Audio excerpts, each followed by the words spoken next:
Blog Talk Radio.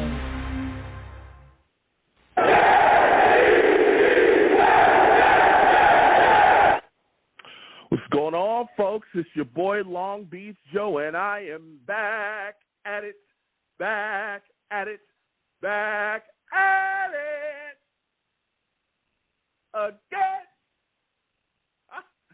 I'm back at it again, man.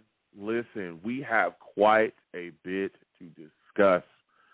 Okay, there's been a lot of things going on with the New York Jets. The trade deadline has come and passed, and Jets didn't make any big moves.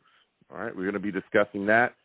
Jets have signed somebody, though, signed an offensive lineman to help out, Rodger Saffold. We got Duane Brown coming back into the fold. He's been practicing. He's been in practice. We're going to discuss that as well. We're also going to be talking about the Jets' upcoming game against the Los Angeles Chargers on Monday night. Whoa, that's going to be one. It's going to be a tough team, a really tough team we got coming up, so we're going to be discussing that. Listen, I am the man of the people. I'm here for the people. Let me shamelessly promote my Facebook page. Everyone go on Facebook, search The Long Beach Joe Show. Like that page. My content's up there. Go ahead and give it a listen. Message me. I'll message you right back. I love going back and forth with you folks about this football team. Also, leave me some feedback. I love hearing about what you folks think I do here on The Long Beach Joe Show. Listen, your boy's also on iTunes as well. Go on over to iTunes, okay? Go on over to iTunes, The Long Beach Joe Show. Subscribe to the podcast on there, okay? Subscribe there. Leave your boy a 5-star rating, and let me know what you folks think. Leave me some feedback. That helps get the show out there, and I appreciate everyone that does that, okay? Your boy's also on Twitter as well. Going over to Twitter, type in @The Long Beach Joe, @The Long Beach Joe on Twitter, okay? @The Long Beach Joe. Go ahead, follow your boy. I'll follow you right back. We can get to talking. I love going back and forth with people about this Jets football team, okay? And also, for those of you that do not know, some people kind of stumble into my YouTube and my live shows that I do here on YouTube. You know, salute to everyone that listens to me on Blog Talk Radio, /Long Beach Joe Show.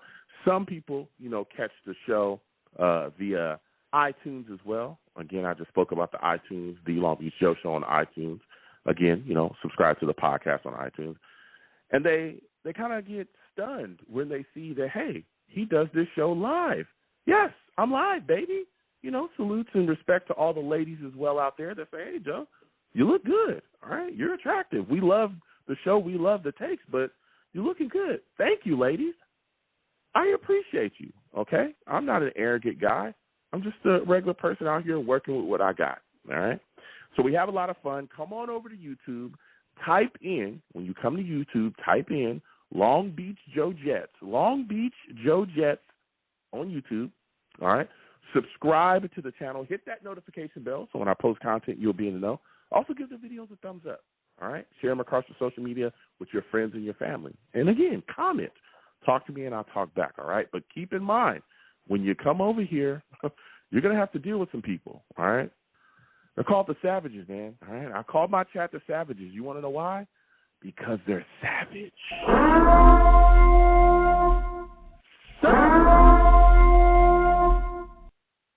Listen, they don't care. They'll get after everybody, okay? Nobody's safe. Not even me, all right? Not even me. I'm not even safe. Okay? If they don't like your take, they don't like what you're bringing to the table, they will let you know. Salutes, Shogun. I see you in the building. He says, let's go, Joe. Salutes and respect to you. Good to see you in the building. Michael as well. Salutes. Let's go, Jess. That's what I'm talking about. We're going to be discussing quite a bit tonight about the New York Jets and things that we have moving and shaking. But before we get to that, everyone knows I love to positively impact my community. And we know we're now in the month of November, and Thanksgiving is coming up. And there's a lot of people out here that, you know, don't know where their next meal is coming from. They're food insecure. And so we're going to bring on, okay, Renee Helvenstein from the Community Food Bank of New Jersey to talk to us quickly about things that they're doing in the community and how they're helping the community, okay? So, Renee, I want to thank you for coming on the Long Beach Joe Show tonight. How are you feeling? Hey, Joe. I'm doing well. How are you? I'm doing great. Listen, it's phenomenal to have you on. Yeah, absolutely. It's phenomenal to have you on. You folks doing a lot of great things the Community Food Bank of New Jersey does with the community. Can you touch on who the Community Food Bank of New Jersey serves?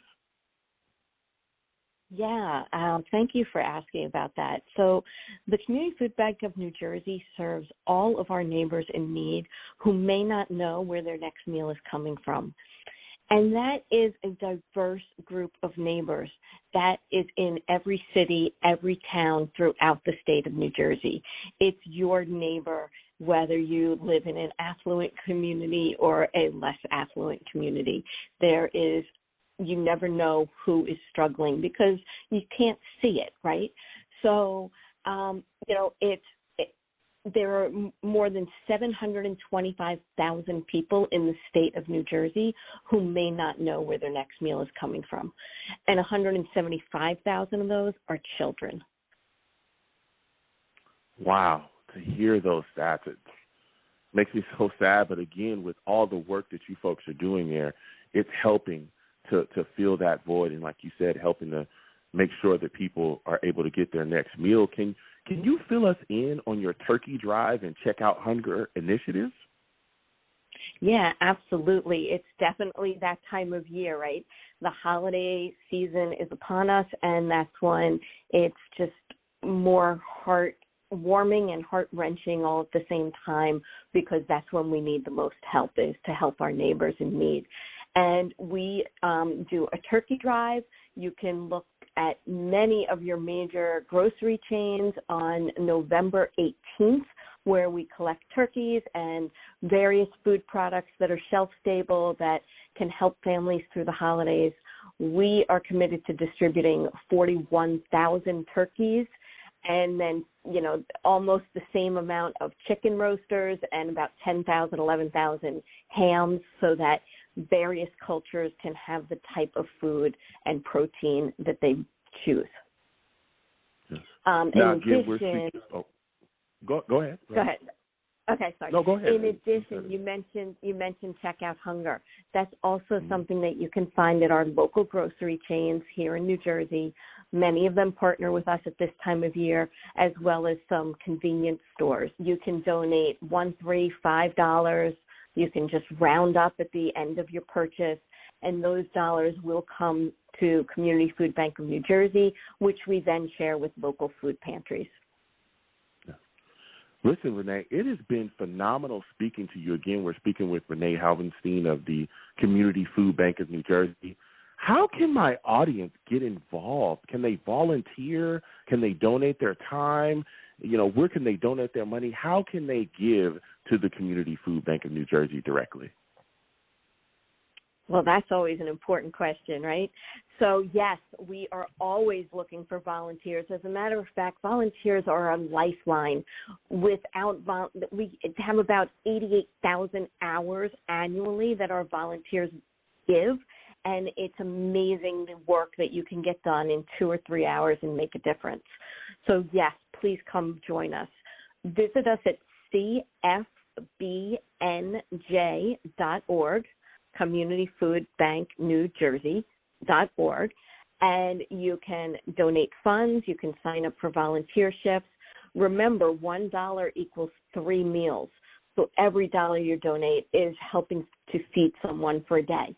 So please, go online, help us out, and you will feel so good that you are helping a neighbor who needs support at this time. And the last comment I will add there is many of our neighbors, if not the majority of our neighbors who need our help, are working.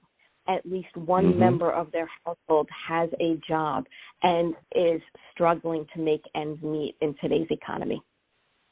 Yes, and that's an important point there as well, because a lot of people lose that. There's a lot of people out there that are working extremely hard, but because of things that are going on and all the things in the economy, they are struggling to find their next meal. Renee, it has been phenomenal speaking with you tonight.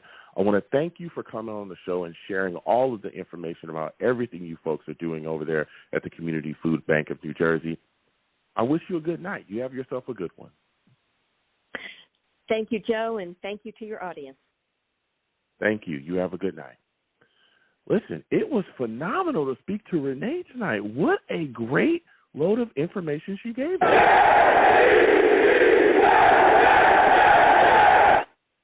Wow. Again, cfbnj.org. Please get involved. Again, we want to thank her for coming on. Now, as we continue, okay, we're gonna change gears here, and we're gonna start talking about this New York Jets football team and everything that we have going on.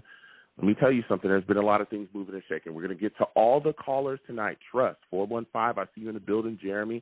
Other callers as well. You'll be coming up in a second. Continue to call in, 515-602-9639. We're going to come to the callers very quickly. Now, there was a lot of things moving and shaking during the trade deadline, right? A lot of trades being made, guys going different places, guys, being moved. Some guys that thought they were going to be moved wasn't moved at all. But let me tell you something. The New York Jets weren't able to get anything done. Okay, no trades being made. Of course, we know we traded Mecole Hardman, but that was, well before, deadline was over. A lot of people were talking about, the New York Jets swinging big trades and really moving forward and having a lot of, big-time help coming in. There was a lot of talk about Devontae Adams and all that stuff, and none of it ever materialized into anything. Okay, Joe Douglas did say he made calls, and there's a rumor report that they did make a call about Devontae Adams and I believe Mike Evans and, other guys as well, but there was no trades being made, okay? So the trade deadline came, gone, but the New York Jets did make a signing, okay? The New York Jets signed Rodger Saffold, okay? Rodger Saffold, is an offensive lineman. We know the Jets need some offensive line help with some of the injuries that have been happening here. Now, keep in mind, they signed Rodger Saffold to the practice squad. They plan to promote him. At some point they'll do that. Now, again, keep in mind the New York Jets have had issues along the offensive line. Right guard, it's been tough, okay? ATV down, or IR. Of course, we know he was out there at tackle, but then you look at Wes Schweitzer as well. He goes down at guard. That sucked. Connor McGovern as well, our center, getting hurt. He got hit. He's on IR. Now, keep in mind, Schweitzer and Connor McGovern, both guys on IR, they are supposed to come back at some point this season. We know that ATV, though, is done for the season, okay? The Jets have gotten hit, man. They've gotten hit up front. We've had to move some things around. Bringing in Saffold, I think, was a solid move. Keep in mind, he's 35, and he was with the Bills in 2022, all right? But he also has a great connection with Keith Carter, our offensive line coach, because they were in Tennessee together at one point. So that's good, to have a guy of familiar face, has familiarity with everything that, the coaches are going to expect from him. Saffold also, he's a guy that's flexible, man, and that's something that is going to be big. His versatility is really going to help him here. He can play guard and tackle, all right? That helps us because, as we've already seen, we've had so many guys go down. Who knows? This is a long season. Who knows what can happen as we continue to roll down this stretch. So, knock on wood, I hope this doesn't happen, that we have any more injuries along our offensive line. I hope it doesn't happen. But if it does, Saffold is a guy that can, be moved around and we can plug and play. All right? So that's good. Now, keep in mind, I'm a realist. Okay? I'm a realist. All right? Saffold is a decent guard.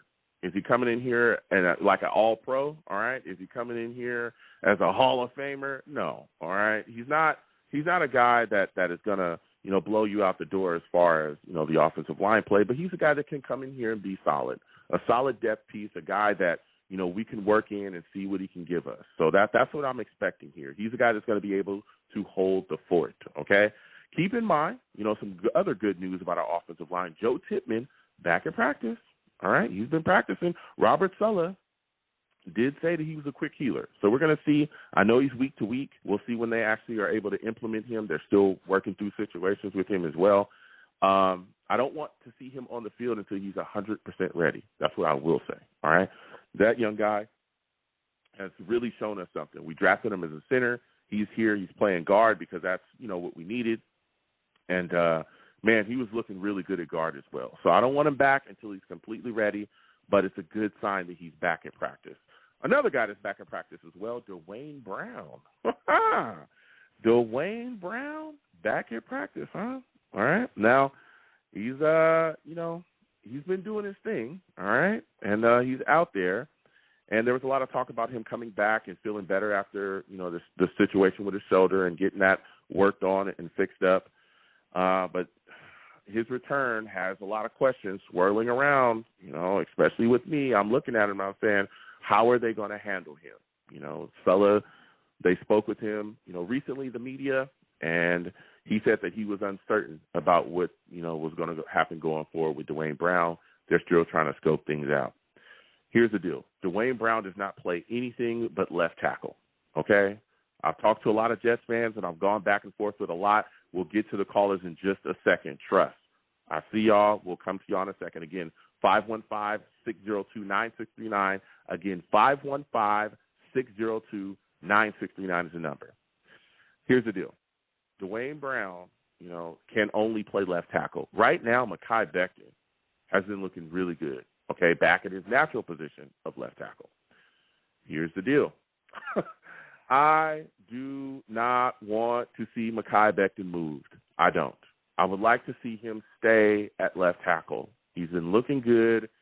He's been just really putting things together. Let's just keep him there, okay? Duane Brown, I wasn't too big on him, especially with the amount of time that he was out. He was on the PUP, especially in the preseason. He didn't actually join the team or come off of the PUP until like the last week before the Giants game, but he didn't play in the Giants game.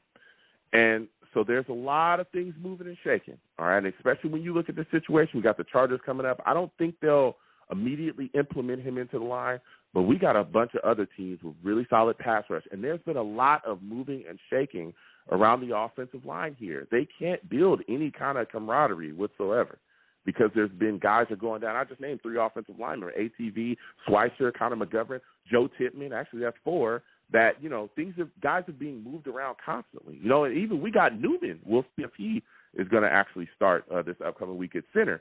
So there's so many pieces moving and shaking around here. You mess up that continuity. Offensive line, you have to have continuity.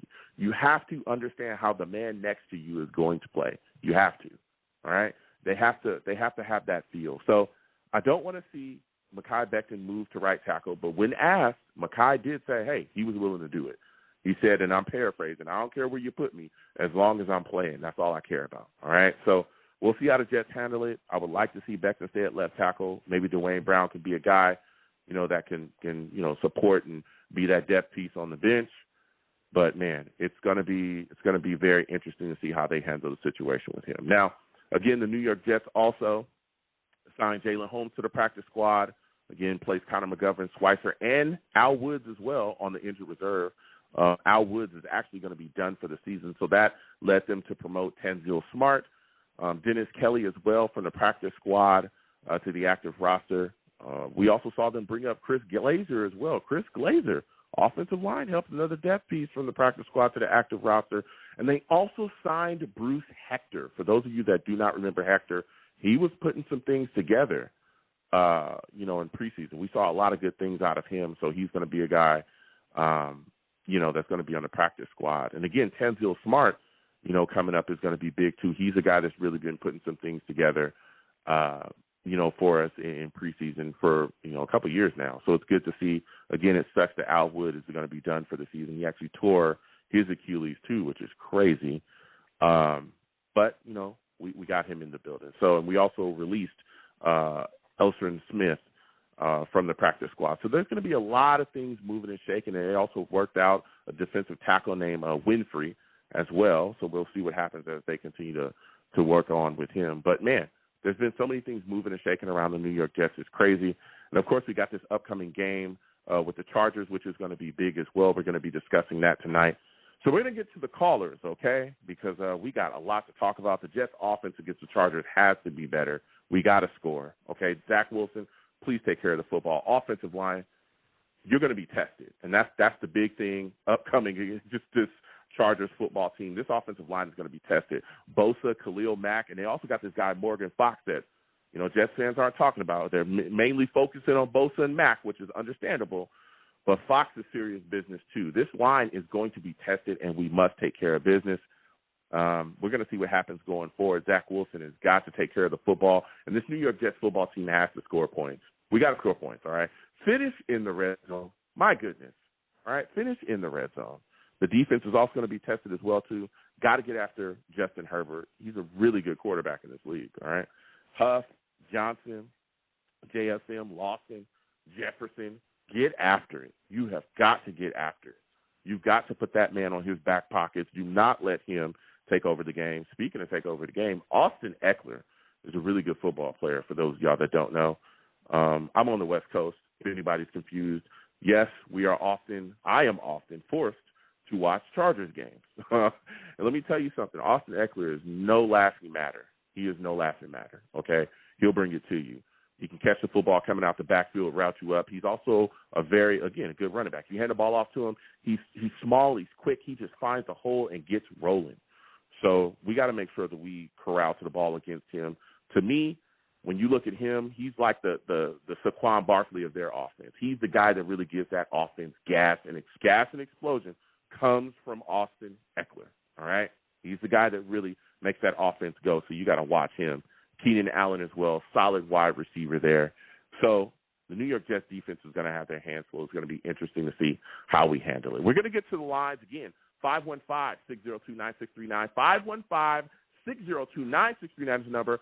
Call in, okay? When you call in, please make sure that your lines, okay, your background is clear of noise. Also make sure you have a good phone. I need to be able to hear you, okay? Please make sure that is good. Please give the stream a thumbs up if you haven't already. Subscribe if you have not subscribed. If you want to give to the platform, the Super Chat is there.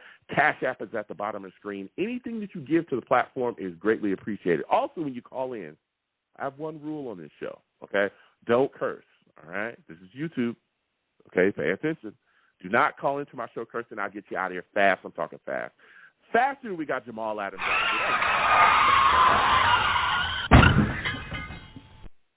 That was fast, man.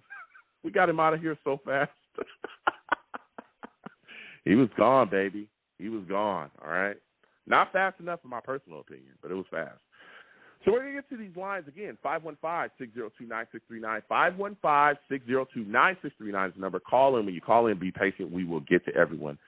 First caller we're going to, my guy, Jeremy. Jeremy's calling in, and boy, do we have to talk. For those of you that do not know, Jeremy, he's a savage.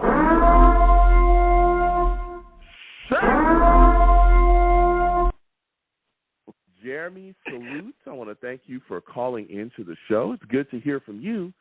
Listen, the New York Jets have a lot of things moving and shaking. I want to start with you, though, with Stein. What are your thoughts about the Jets bringing him in, man? I'm surprised. I didn't know he was available. That took me off guard. I and not, pardon the pun, but I was so here's two ways to look at it. I mean, there was obviously, and you said it, you're not going to there's not just Pro Bowl level awesome starting guards just sitting there in the world for week 8 that you could just sign, right?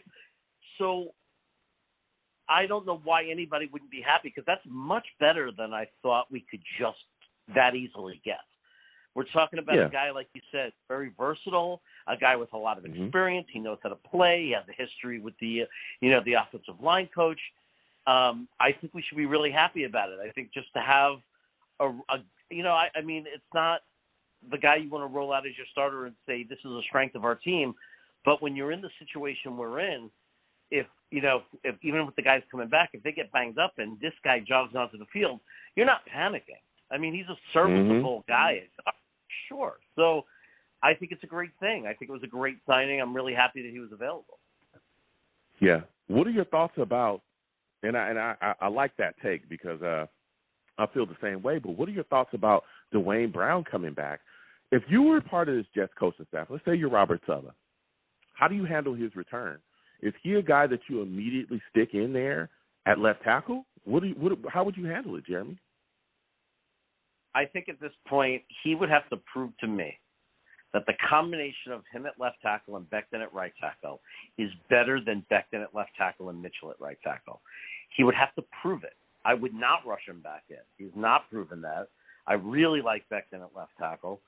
I do see that if Duane Brown was the guy he was last year, for example, that an argument could be made that it would be a better team with Brown on the left side playing like that and Becton on the right side. And not that Becton's bad at pass pro, but he's so good at run, right, at run blocking. Yeah.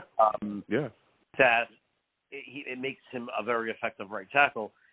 But no, I wouldn't just give him the job. I'm tired of people just. I'm tired of the double standards. That's one thing that bothers me with the staff. There's always going to be little complaints. I mean, overall, I love JD. I love Salah.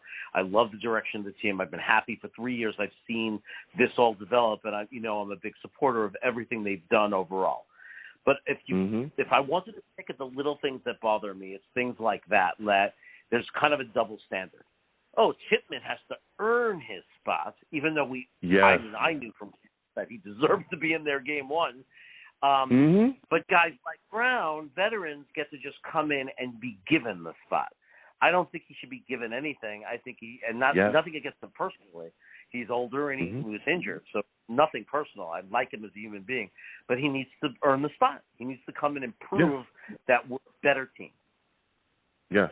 You know what's crazy, Jeremy, is I had some of those same sentiments this past offseason when I questioned him just being given that left tackle spot, okay? Again, we know that Mekhi Becton worked his tail off against all odds, right? You had Jets fans all over him. You had the media all over him, right? There was rumors swirling about him, and he's a bust, and he's a bum, and my goodness. I remember one practice, I believe it was, he sat out because, the knee had flared up a little bit, and they were being cautious with him. Even the team doctors were like, yeah, let's sit you down. You be cautious.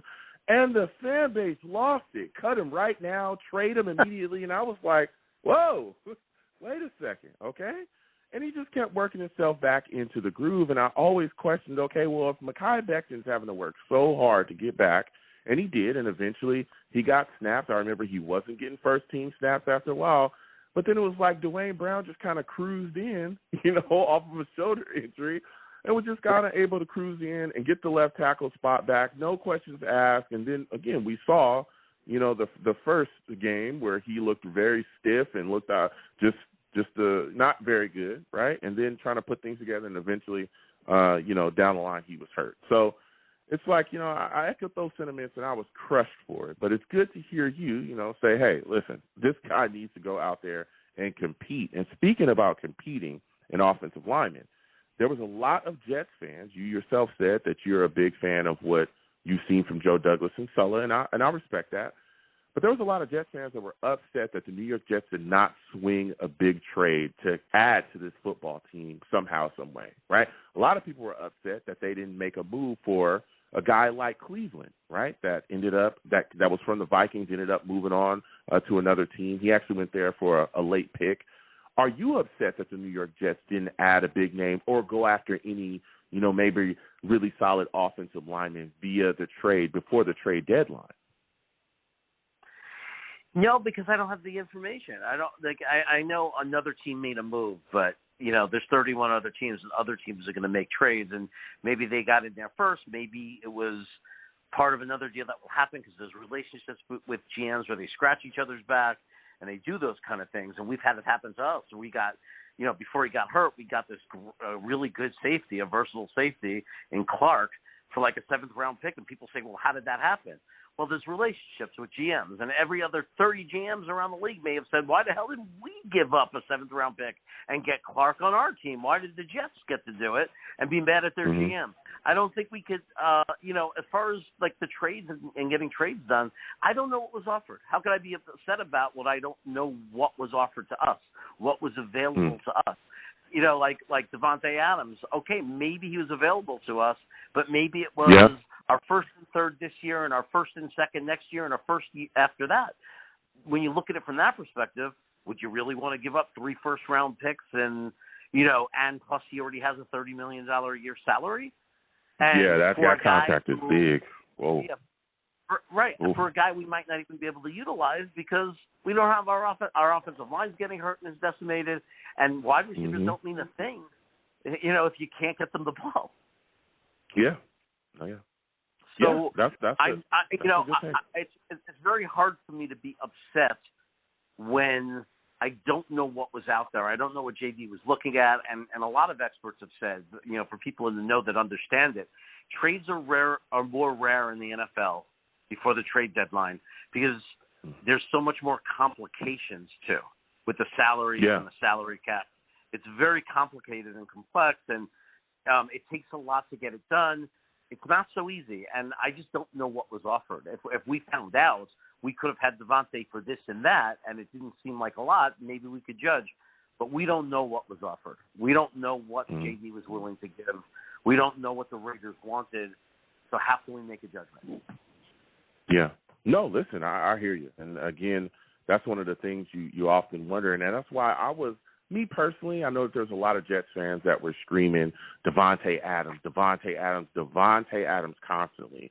And I just kind of told people, listen, I don't think it happens because, first off, you're going to have to give up quite a bit of capital to get that guy. And let me tell you something. The Jets, and I know that people don't want to hear this, the Jets need that capital moving forward to continue to build. Aaron Rodgers is going to come back. I know people talk about this season. To me, I think it's next season, all right? And I'm perfectly fine with that. But they need to continue to build this football team, particularly the offensive line, which we're going to be talking about tonight because that's a big question mark. That capital, that first-round pick, and even the rest of the picks that we have, some of the mid-round picks, are going to be used to address, a lot of this offensive line spot. Because guess what? When A-Rod does come back, I don't want him running for his life again like I saw week one. I don't want that. I don't want him getting hurt, nor the fact that I want anyone else, after A-Rod, if it's Zach Wilson or whoever else is going to be the quarterback after Aaron Rodgers decides to move on, I don't want them running for their lives either. So we're going to have to utilize that draft capital to really continue to build the football team. And I understand wanting a talent like Devontae Adams or any of those other guys, but if you're going to have to give up a lot of capital to get those guys, you got to think about the future. You've got to. You can't, make rash decisions because, like you said as well, what use is a really great wide receiver if you can't get him the ball because your quarterback doesn't even have time to drop back before he's getting hit, and that's the last thing you want because, again, Aaron Rodgers, future Hall of Famer, he's literally lit this football team up, lit this entire city up with belief that the New York Jets could really compete and be in a Super Bowl, and we couldn't keep him protected. So those are the issues that we have. Now, as we continue to talk about this football team and protection, I'll tell you something, Jeremy. The Los Angeles Chargers are bringing the pass rushers to town, okay? Bosa, Khalil Mack, Morgan Fox, they got a host of other guys. How concerned are you about this offensive line's ability to protect Zach Wilson in this upcoming game, knowing that Bosa just cannot wait to rip his head off? Well, I'm always going to be concerned about this offense until they prove us that we don't have to be concerned about this offense.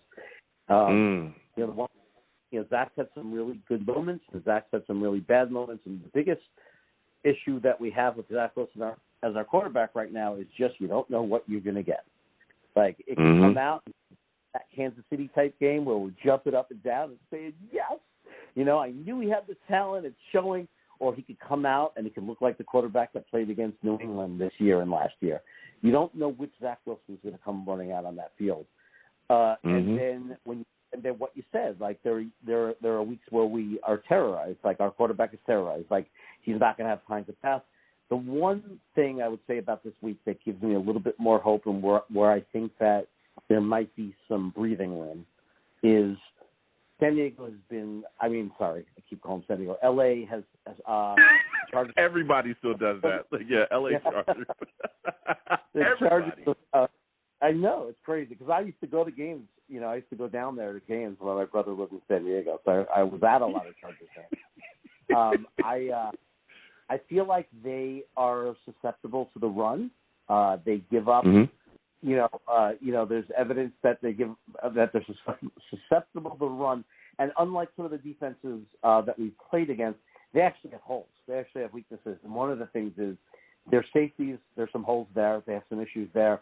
But mainly their slot, their ability to cover the slot is really, really bad. Their slot corner is really, really bad.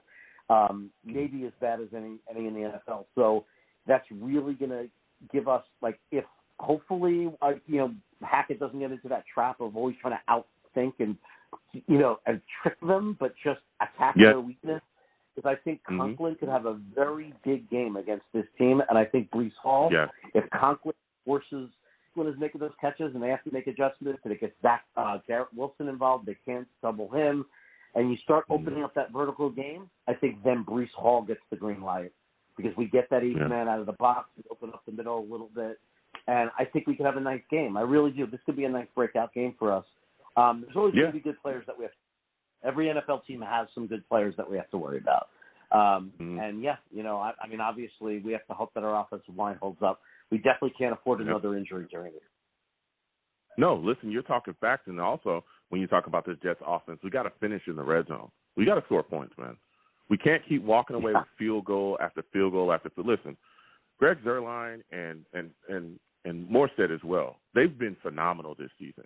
But at some point, we've got to start scoring, okay? Greg Zuerlein can't just keep kicking field goals and making it work, and then, Morstead making sure that when the offensive drive stalls, that he pins them deep, really lets our defense be able to get solid field position. Like, come on, man. We've got to put up points. This offense has got to finish in the red zone, and we've got to score touchdowns. And you spoke about Breece Hall as well. We got to run the football better, too. Last game against the Giants, the running game was non-existent. It wasn't producing.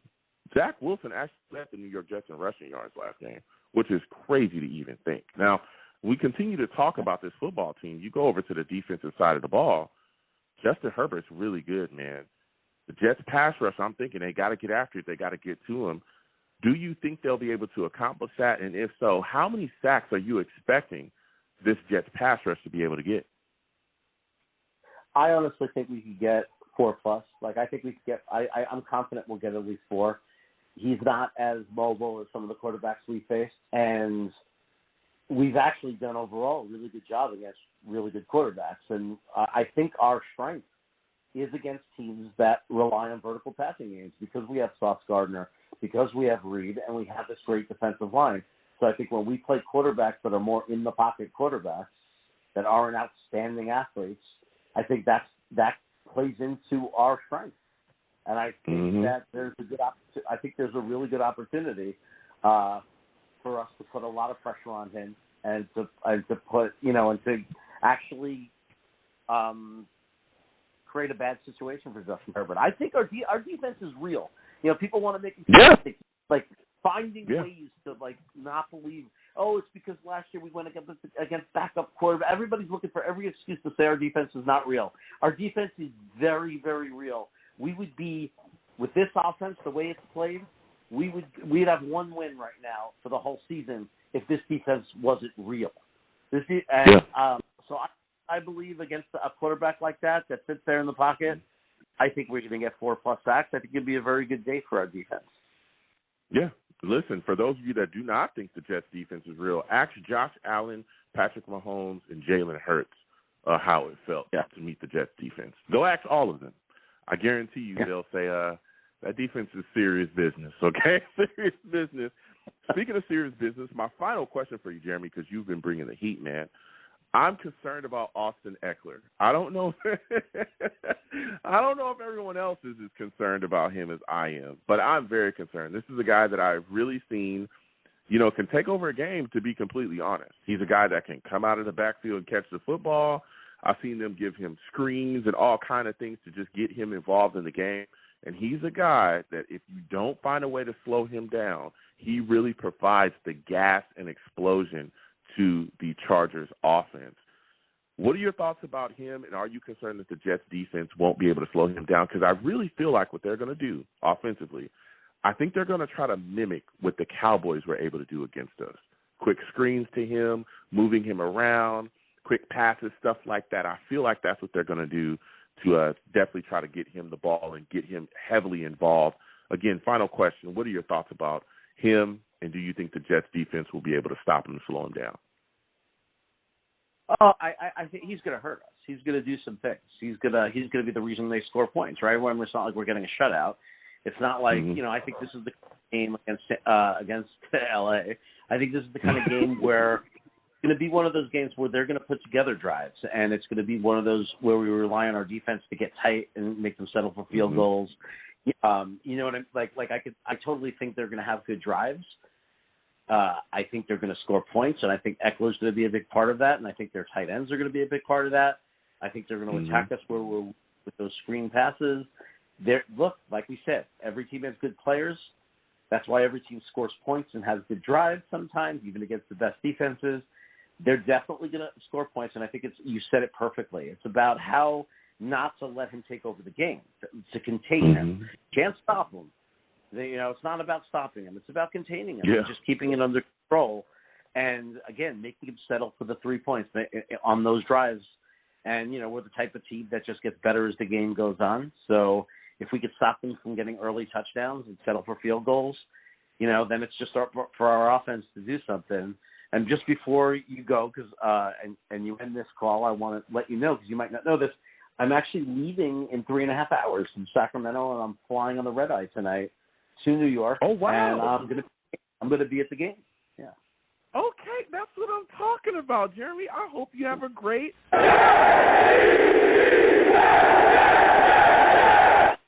See, Jeremy be outside. For those of you that do not, he goes to these games. Okay, he's not just a guy.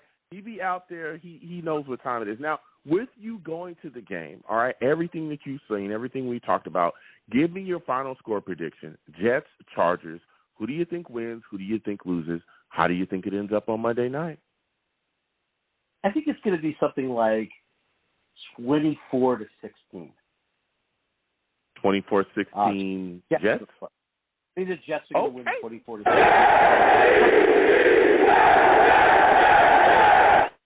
Go ahead, finish up quickly. Yeah, something like that. I think we're going to hold them under 20, and we'll be slightly over 20. All right. You said 24-16. Listen, Jeremy, thank you for calling in. I got to slide off. Next time I have a show, I want to hear from you, man. It's always good to hear your takes. Always great to be here, brother. Thank you so much. All right, you have a good one. We're going to keep getting to these lines again. 515-602-9639. Again, 515-602-9639 is the number. Call in. We're taking all callers. We're going to get to the Savages really quickly in the chat. I see you in the building. All right, GVH, salutes. All right, Savage. Listen, he said, Joe, I heard your preview, and I appreciate the takes. Thank you. He says, as a SoCal resident, what is the sports talk or Chargers vibe on their team? Are we seeing Mack in decline? I still think Khalil Mack is a really good football player, okay? That's just me. I watch him. He definitely is getting after it and moving around. Chargers fans are kind of odd, right? Because, again, yes, they're in L.A., but let's be clear. Their fan base is very vocal, and a lot of them are still in San Diego. I know a lot of fans that, again, were Chargers fans when they were in San Diego. They're very bitter that the team has moved to L.A., but there's a lot of hope surrounding the team, especially because of Justin Herbert. They talk about him consistently, like constantly. Of course they should. He's one of the better young quarterbacks in the league. He really is. And, as he goes, the Chargers will go. And there's a lot of hope surrounding the team. I think at least the Chargers fans that I've talked to, they love Eckler, they love Herbert, and they think, things can get put together. Now, the coaching in the past has been suspect, okay? But, they know they need to clean that up going forward. But, of course, they got guys like Bosa on defense as well. Listen, they are hyped, okay? They are hyped. They really think that they'll be able to succeed this, going forward in this season. But it's all about, what Herbert's going to do. At least that's the kind of feedback that I get from Chargers fans, that they're high on their team and they're excited, to see them continuously go out week after week. And they think that they can compete with the best, what they can. They can. We've seen it. The Chargers can put some things together. All right. So we'll keep getting to these lines again. 515-602-9639. 515-602-9639 is the number. Call in. I am taking all callers. Okay, when you call in, please be patient. We'll get to everybody. Rusty, Mike, I see you from Toms River. I want to talk to you tonight. Can't wait to hear from you. We got a lot of things moving and shaking around the league as well. We know the Raiders have fired their head coach and general manager, Jack Kenna. If you're paying attention, if you're listening, Jack, I want to hear from you. All right, a lot of crazy things going on over there. And that just makes me appreciate what the New York Jets have here in Joe Douglas and Robert Saleh. We did it right, okay? We did it right. We're going to get to these lines again. 515-602-9639. 515-602-9639 is the number. Call in next. We're going to Ted, man. We got to go to Ted. Rusty, Mike will come to you next, but we got to talk to Ted, man. For those of you that do not know Ted, he's a savage.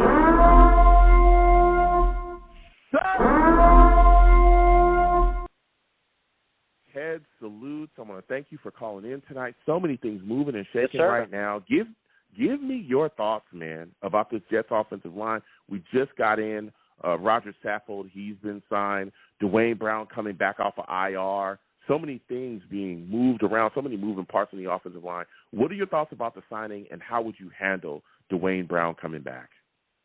Hey, Joe. Pleasure to talk to you again.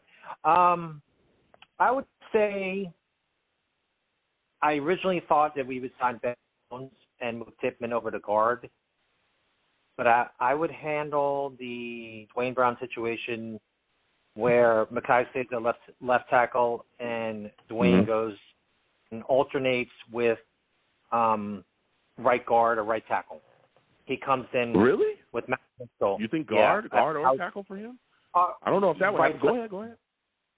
Right side, though. I mean, like more the right side than the left. I would leave Mekhi alone, quite honestly. I don't think you want to go and start that especially this week against a guy like Bosa or what's the other gentleman who used to play for the Bills?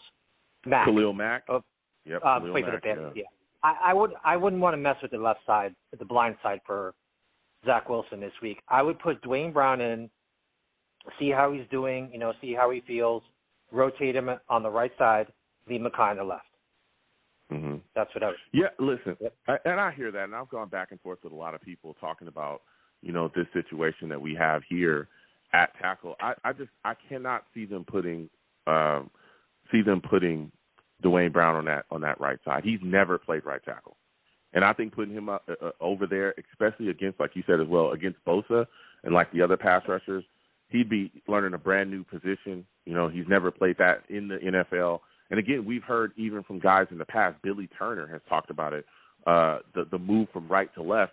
There's a lot of things that you have to relearn, basically, because you're playing a completely different position. The stance, the way you move, how you come out of your stance. Even Mekhi Becton has talked about how it took him a bit. Now, of course, Mekhi Becton is a freak athlete, to be completely honest, and he was able to pick it up. And we saw him be solid at right tackle even when he was over there. But I don't think they do that with Duane. To be completely honest, I think they go, if Duane is not implemented in as the left tackle, I think Max Mitchell is probably going to stay there at right tackle. And I think Billy Turner, more than likely, until they figure out what's going on with Saffold, if he plays, or maybe if Joe Tippmann is able to come back again, he's been week to week, I think Billy Turner probably is going to end up staying there at guard. So that's what I think is going to end up happening. And that's one thing we're going to have to see as well, because Robert Saleh is keeping that close to the vest. But I do understand, you talking about moving Duane to the right, because there's been a lot of Jets fans talking about that. Now, as we talk about this offensive line, Saffold was signed and brought in. There's a lot of Jets fans that are upset that we did not make a move during the trade deadline to either bring a big name offensive lineman in the building, or if we didn't complete a trade to bring in, there was names flying out there, again, rumors that the Jets had inquired about Devontae Adams and Mike Evans and T. Higgins. There's a lot of Jets fans that are upset that the moves were not made. Are you one of those Jets fans? No, sir. I'm not upset, Joe. I live in the Tampa area. Why? I live in the Tampa area. Mike Evans was probably not going to be traded. They love Mike Evans. The owners love Mike Evans. They want Mike Evans. Mike Evans is probably a Hall of Famer.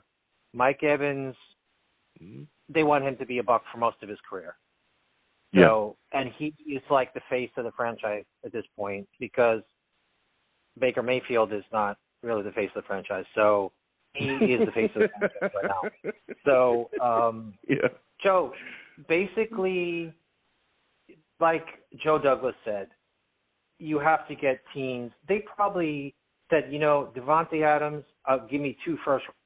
And Joe Douglas probably said, no way, and that was the end of it. They would try to fleece. They're probably, in order to get a trade done, they probably would try to fleece somebody at this point. Overpay if you want to pay. And another thing too, Joe, the AFC is so competitive. I was looking at some of these, and even the NFC, because I'll explain myself. The Colts, before the Titans lost, I thought the Colts and the Titans would make the playoffs because their schedule going forward is weak. Okay? Now that the Titans lost to the Steelers, they're sliding back. But if you go look at the 49ers, I know this really doesn't matter, but if you go look at the 49ers schedule, they have a brutal schedule coming up. They have a brutal schedule. The Eagles have a brutal schedule. So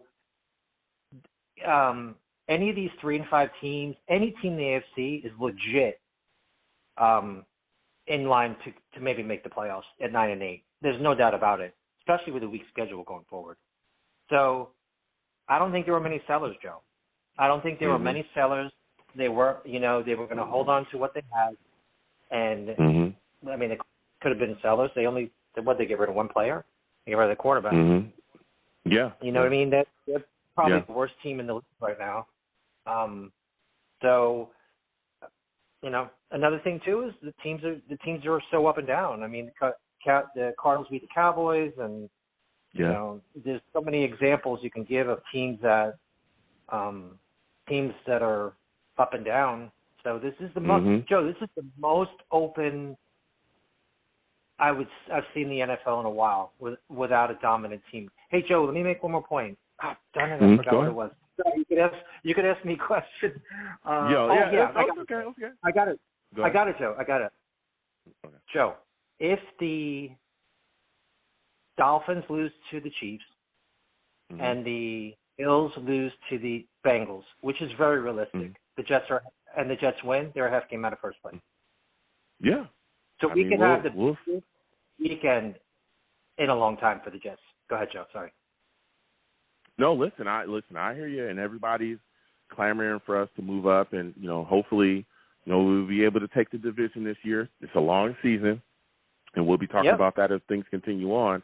But like even getting back to what you were saying about some of the trades and making moves, you got to wonder. The capital, how much you would have to give up, especially moving and shaking as well. Like you said, you don't want to get fleeced. And I'm going to keep telling people, look, I know that you want to make a splash move today. I get it, right? I want to add talent. I'd love to have Devontae Adams. That contract is crazy, okay?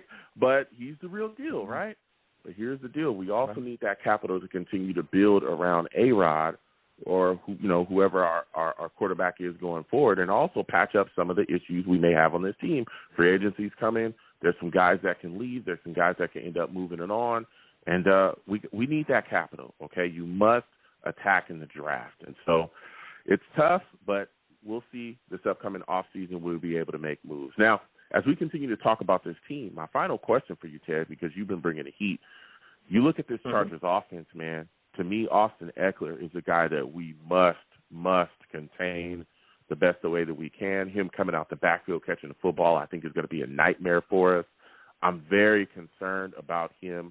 Are you as worried about him as I am? Joe, we're saying the same thing every week. It's basically, you know what I mean? From the Cowboys on, let's not running back wreck our game. Let's not let CeeDee Lamb wreck our game. Isaiah Pacheco, don't let him wreck our game. Until our offense, I'm not worried about the defense, Joe. I'm not worried about the defense, Joe. In any scenario. Okay. Yeah, the offense is the key, and we just gonna have to solidify the offensive line. Try Zach. And I'll say this, Joe. Zach, I can give you several examples of how good Zach has been recently, especially these throws, for example, that he made to Garrett Wilson where he did the toe tap on the sideline.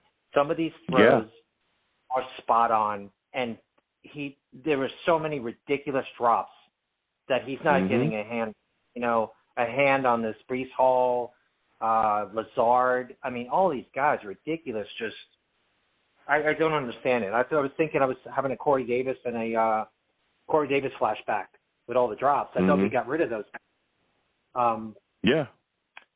But Zach's playing great. So let's just step it up, and I'm not worried about the defense, Joe. I am not worried about the defense.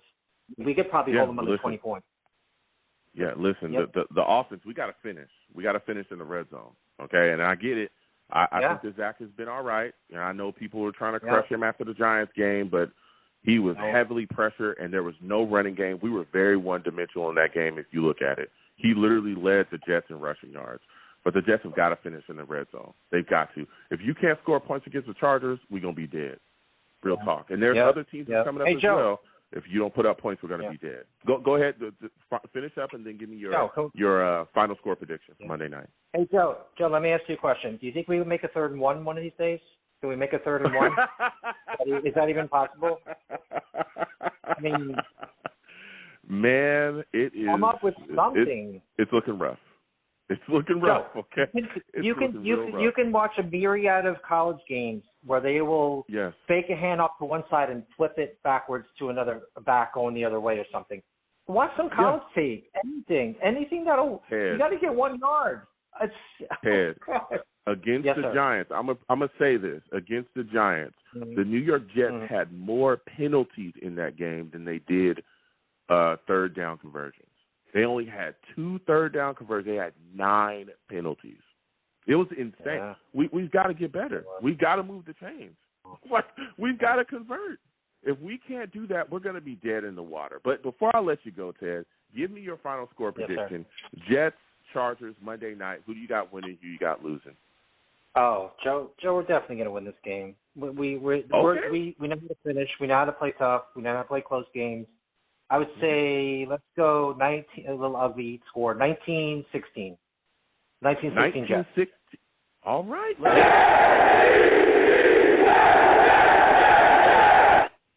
Listen, Ted, I want to thank you for calling in. Next time I have a show, I want to hear from you. I got to slide off. All right. Take care, Joe. Have a good evening. All right. Listen, a lot of great takes. We're going to keep getting to these lines. 954. I just lost you. Call back in. Jack Kenna. For those of you that do not know, Jack Kenna, Raiders fan that listens. Jack, I want to hear from you tonight. All right, Raiders firing everybody.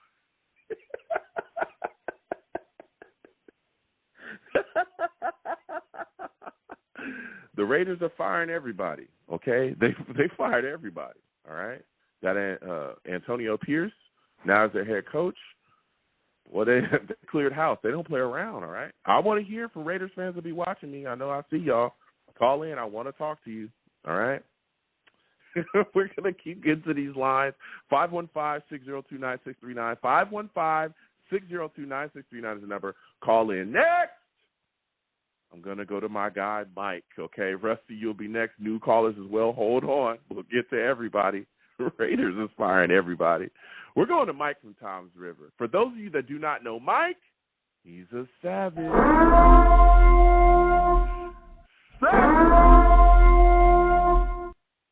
Mike, salutes and respect. Always good to talk to you, man. Listen, the New York Jets are facing up against a tough football team in the Los Angeles Chargers, all right? It's taken me a minute to lose the whole San Diego Chargers bit, okay, out of my brain because they were there in SD for so long.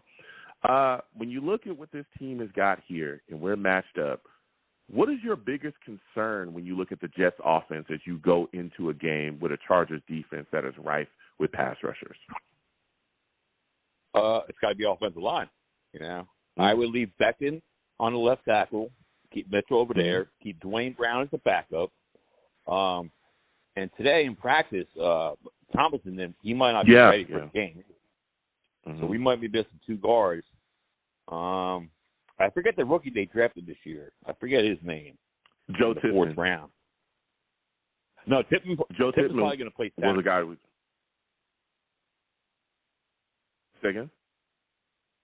Tippmann will probably play center in this game. But our 2 guards, I know that they're working to be. They're working him back in. I don't know if he's going to be out there, but I know that they're working him back in to see if he plays. Hopefully, he'll be able to play this upcoming week. But another guy they took as well in this recent draft, I think you're talking about Carter Warren. Is that who you're talking about? Yep. From Pitt, I think it was. Play a lot of 12 personnel with the 2 tight ends, you know, on each side. I was about to say that. Yep. A lot of screens to Breeze, or slants. Garrett Wilson. I think we could beat this team. The Chargers always they always lose. You know what I mean? They play close games, but they always lose. You know. Mm-hmm. Well, I'll tell you what, they have the ability, you know, you look at this defense, Bosa, Khalil Mack, they got to get after it. And like you said, there's so much shuffling. Again, Laken Tomlinson, I was going to talk about that as well. He didn't practice today. We'll see. All right, we'll see. Hopefully he's going to be able to play.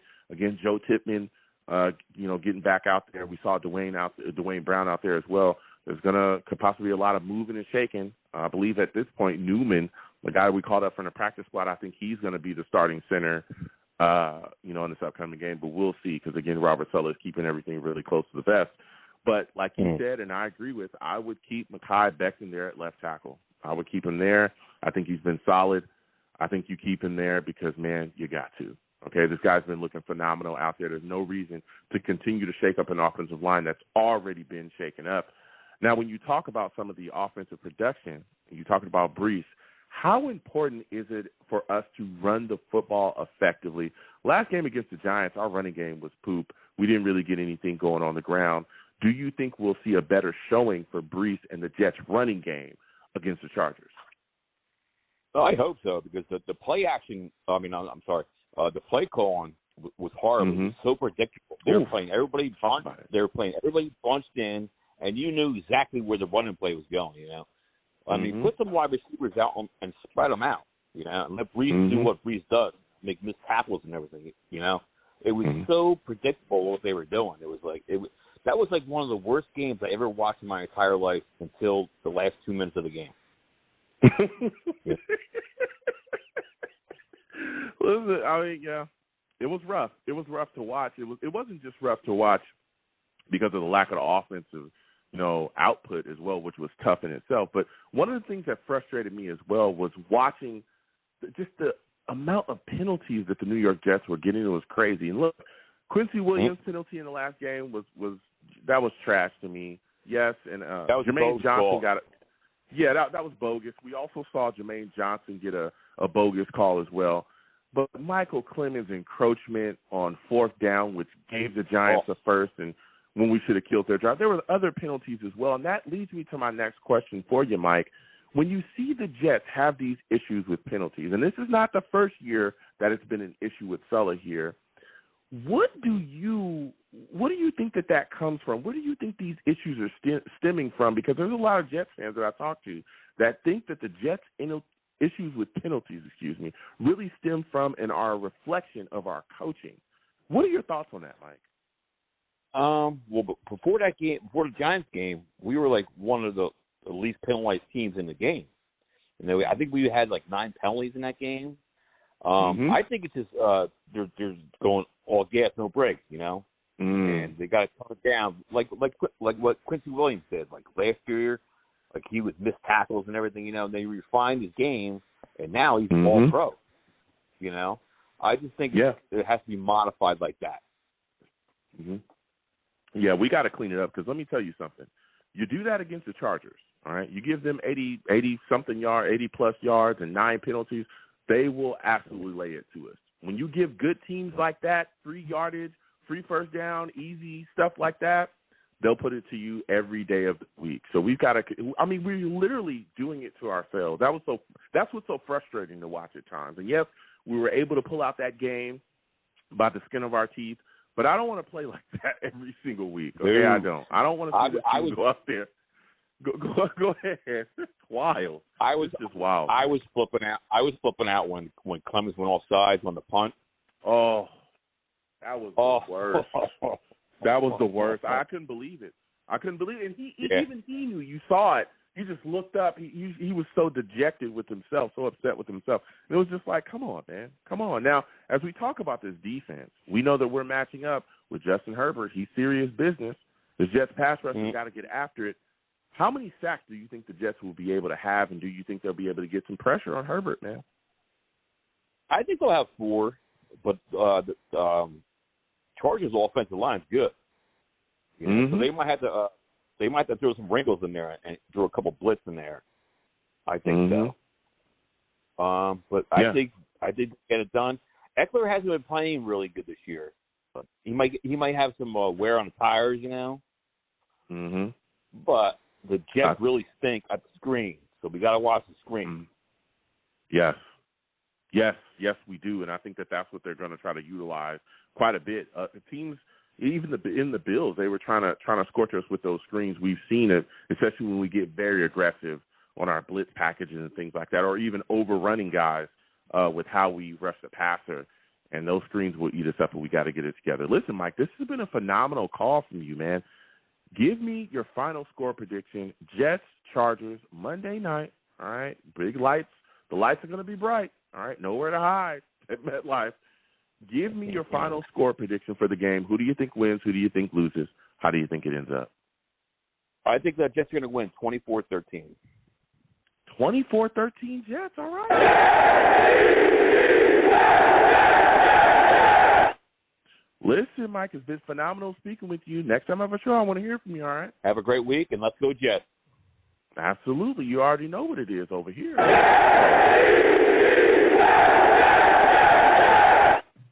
We're going to keep getting to these lines again. 515-602-9639. 515-602-9639 is the number. Call in. We are taking all callers, okay? We're talking a lot about this New York Jets football team. There's a lot to discuss, all right? Things moving and shaking. You got to wonder, this offensive line, it can get rough. It can get rough, man.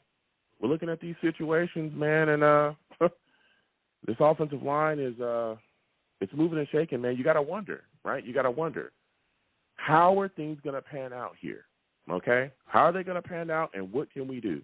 We're going to keep getting to these lines again, 515-602-9639. It's interesting to see. We're going to Rusty next. Rusty, we're coming directly to you, all right? Listen, for those of you that do not know Rusty, he's a savage.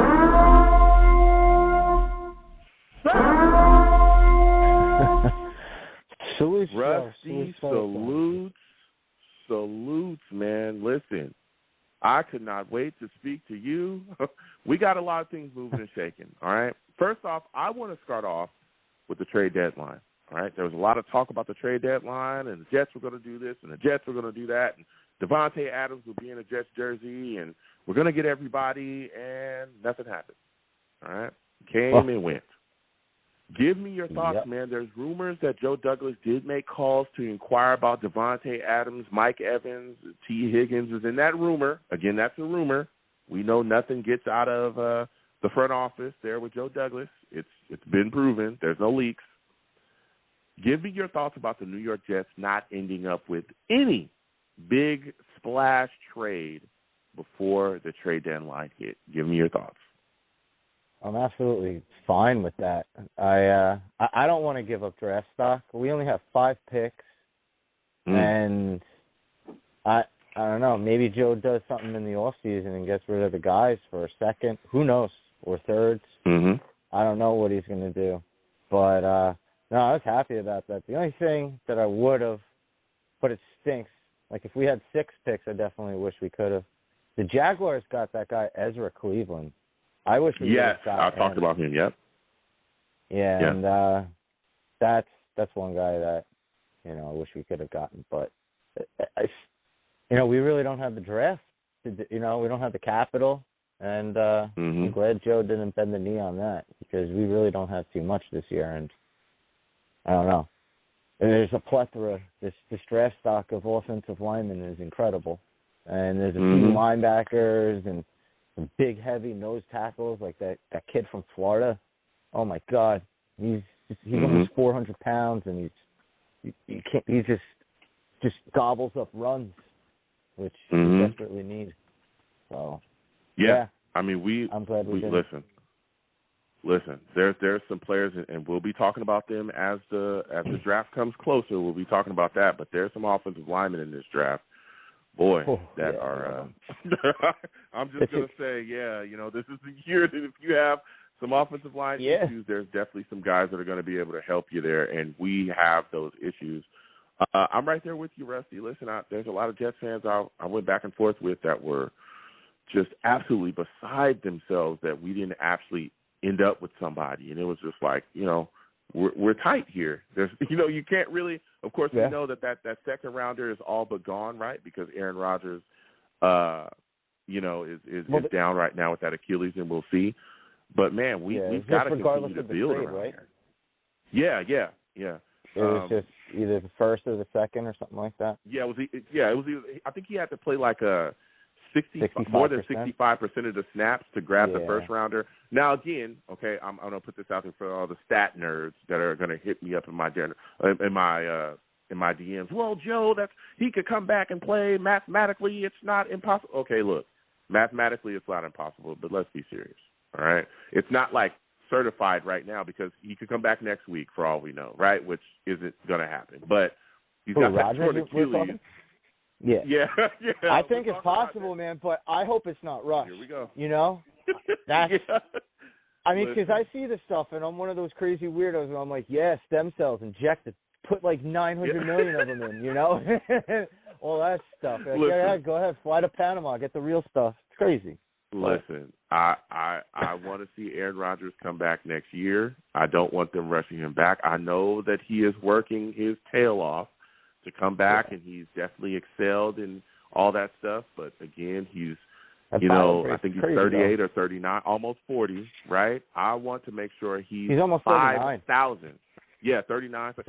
I want to make sure he's 5,000% before he's back on the field. There's no rush to have him back on the field this year.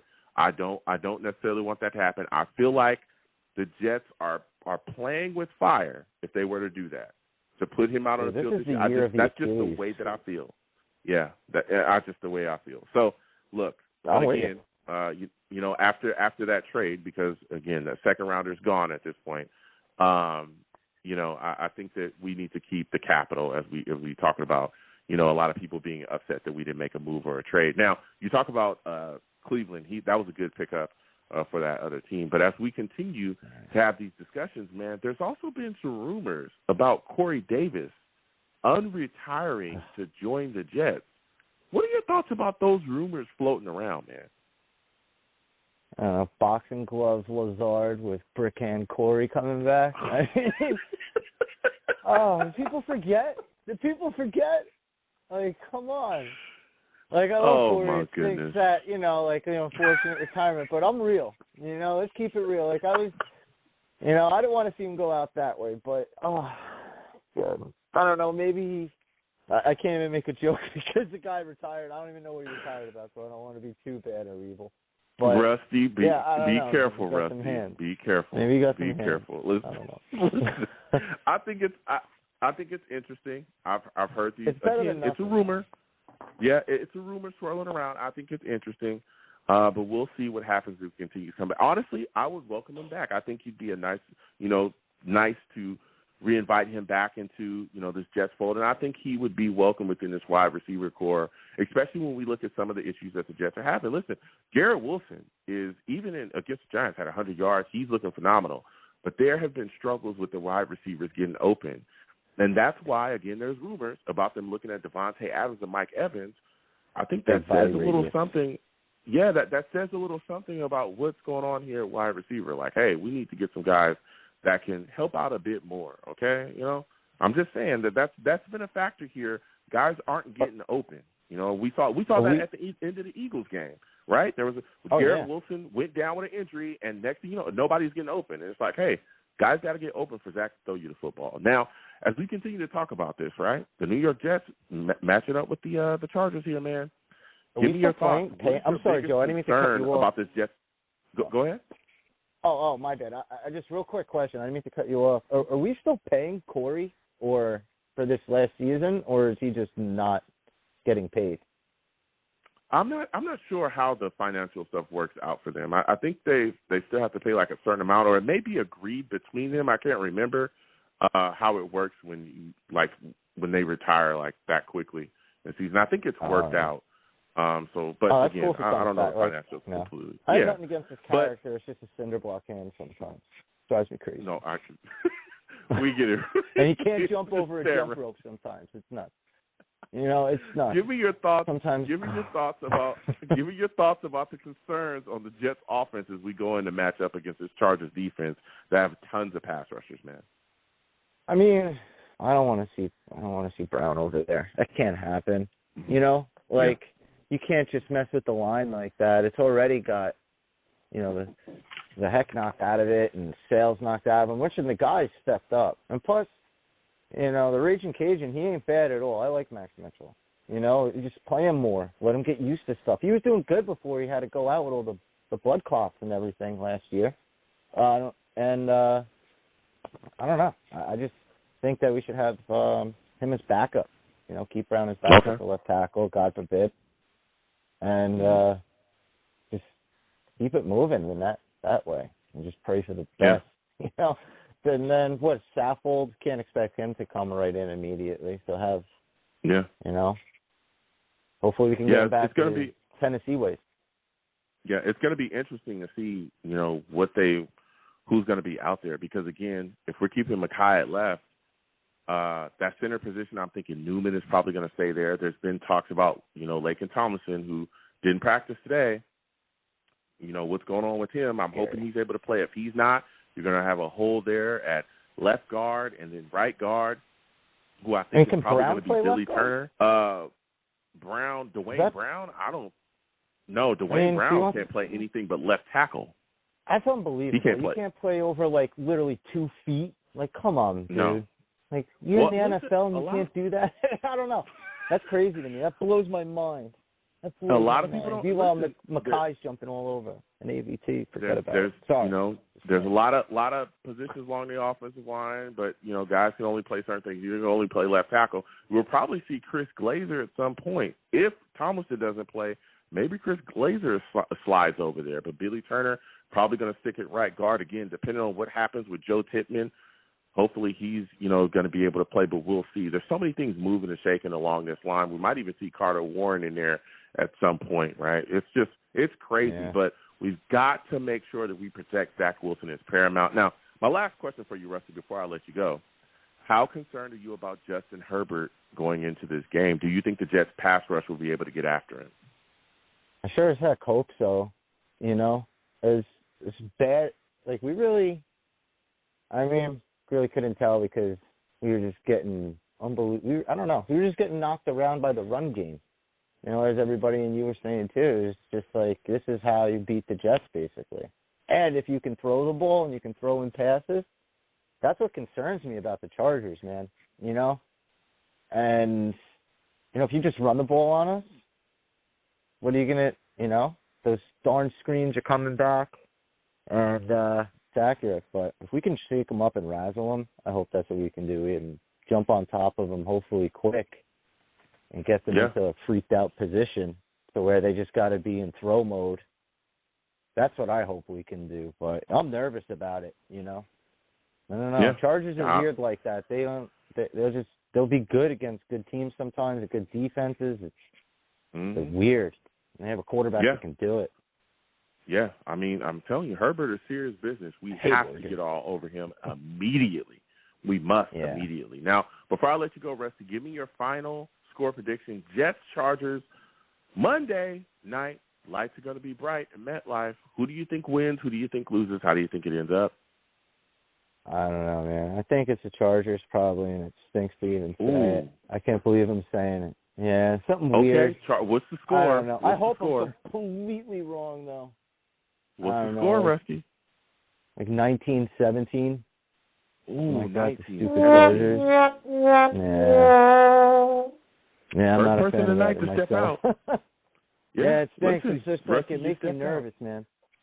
Yeah, you stepped out. Listen, Rusty, I got to slide off. Next time I have a show, I want to hear from you, all right? Absolutely. Salute, Joe. Salute, Javers. Right. Let's go, Jets, and I hope I'm wrong. That's what I'm talking about. I hope so, too, man. I hope so. Listen, Rusty calling it with some fire. He's the first person tonight to take the Chargers. He's the first person.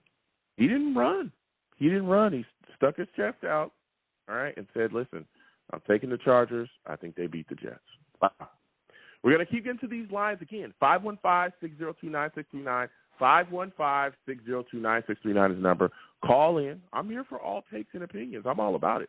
Salute and respect to Rusty. Next, we're going to Duane. Duane will come to you. Shogun, new callers will come to you in a second. We're going to Duane, but for those of you that do not know, man, Duane, he's a savage.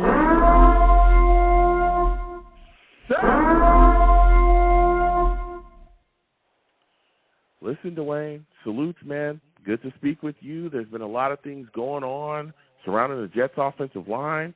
The Jets signed Rodger Saffold. You got Duane Brown back into the fold coming off of IR.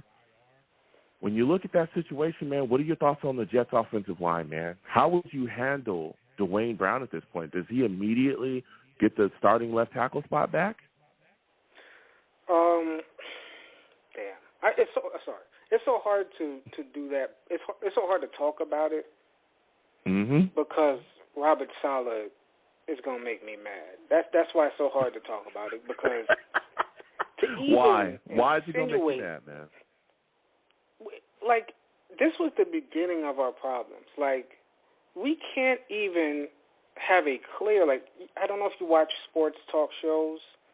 No one has a clear, decisive opinion of Zach Wilson. I'm not saying everybody agrees, but the reason is because they keep putting him behind some of the worst offensive personnel decisions, especially at the offensive line. So if Duane Brown was the start of our problems.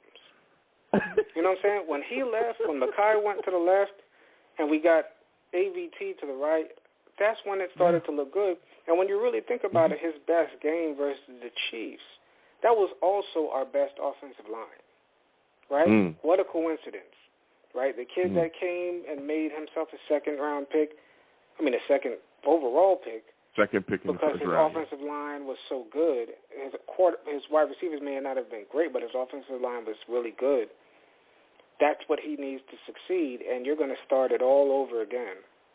Listen, if you're gonna suck on the left side, you might as well suck on the right side. You might as well. At least it's not the blind side. You know he's going to suck on the left side. He came into the season trash on the left side, and now he got injured coming back, and we expect him to be better? Come on. Well, okay, listen, Duane, I'm going to play devil's advocate here. There's been a lot of talk about Duane Brown coming back. He's gotten that shoulder worked on. He's saying it feels better. You know, he has a bit more, mobility within it.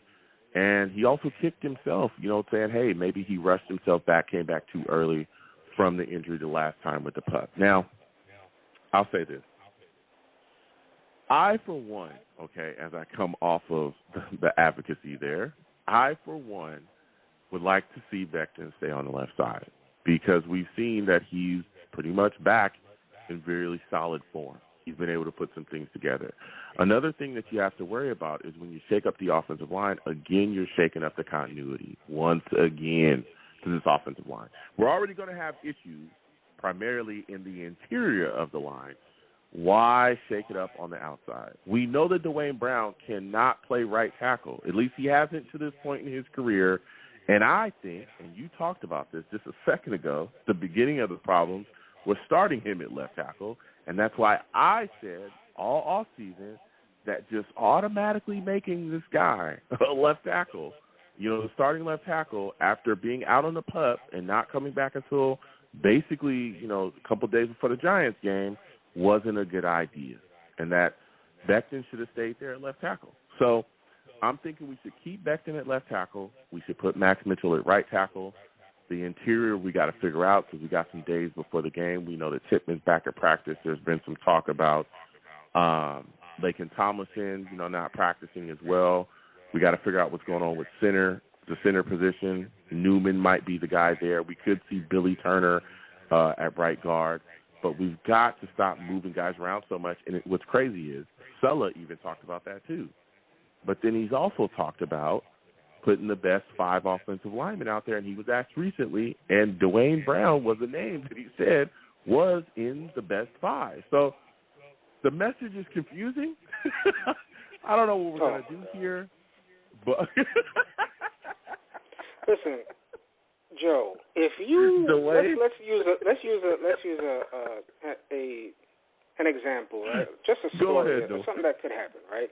Let's say you say, listen, hey Duane, we about to surprise my grandma for her birthday. I just need you to drive my car and go pick her up and bring her to the house. And I say, but I can't drive. Would you say, well, can you drive stick shift? No, Joe, I can't drive stick. Why would I? If I can't drive, why would I be able to drive stick shift? That's even worse. If you can't play left tackle, then go to the right. At least it's not as much of a detrimental position. You're going to tell him to play one of the hardest positions on the offensive line. No, put him at center. I don't care. Just not left tackle. This is ridiculous. Well, I'll tell you what. If you really want to see Duane struggle, especially at this point in his career, you put him at right tackle, coming off of that shoulder situation, coming off of IR against Joey Bosa. First time you've ever played right tackle in your career in the NFL against Bosa, Khalil Mack, and Fox. That's a great way to set him up for a bad spot. I don't think, me personally, I don't think that's going to happen. I know Jets fans are screaming, Joe, just move him to right tackle. Move Duane Brown to right tackle. I don't think that they'll do that. I don't. And honestly, I think that was the biggest part of him being given the left tackle position this past offseason. I think it's because the Jets coaches know, bro, you can't put him at right tackle. He's never played that. And they even talked about how one of the big things about putting Mekhi on that right side was he's young enough, he's athletic enough, he's talented enough to go play right tackle. He's talented enough to do that. That's why we're doing it. There's a message there.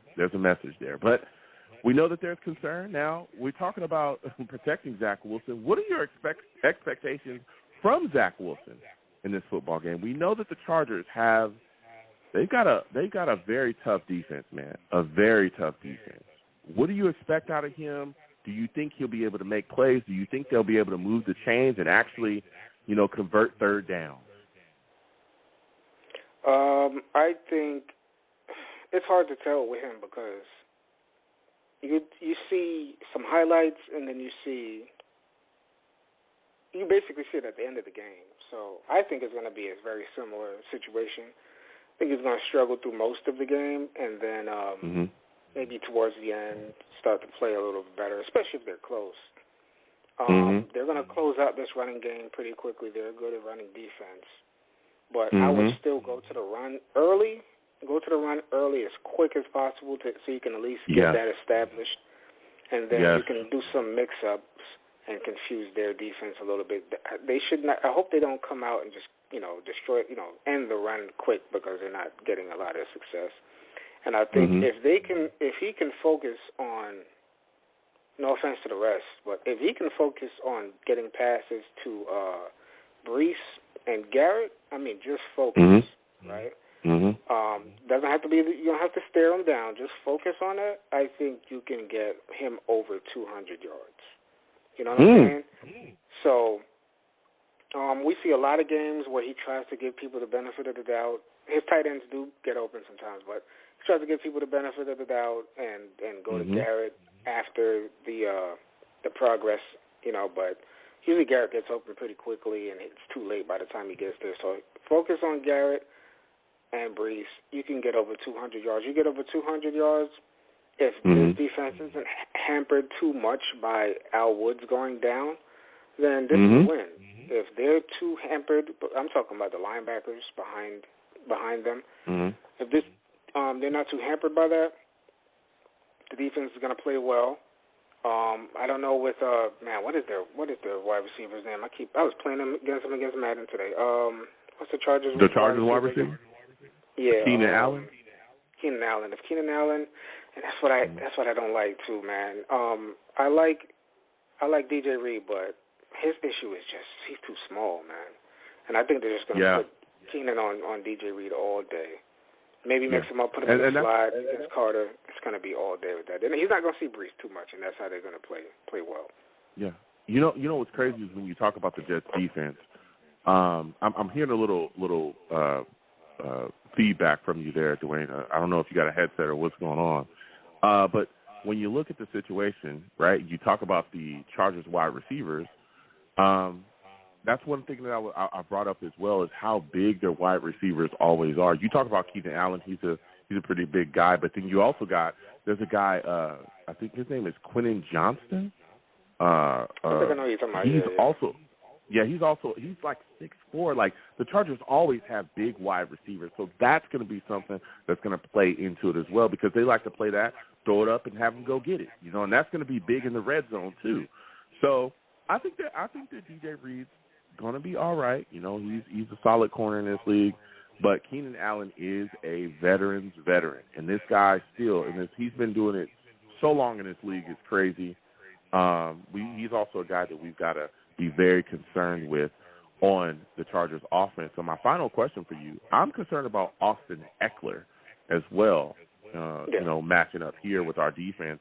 I think this guy is quick.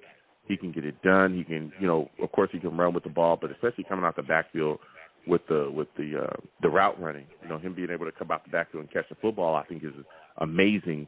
Give me your thoughts about him, and how concerned are you with him facing up against this Jets defense? Now that Al Woods is down, I'm concerned. I wouldn't have been concerned otherwise, because Al Woods has been putting in a lot of work. He's been doing really well for this offense.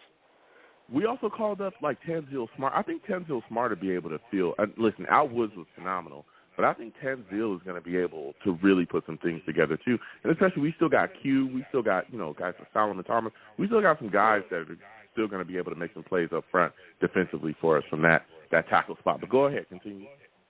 No, it's just that Al Woods played a particular two-gap that I really liked. Yeah. You know what I mean?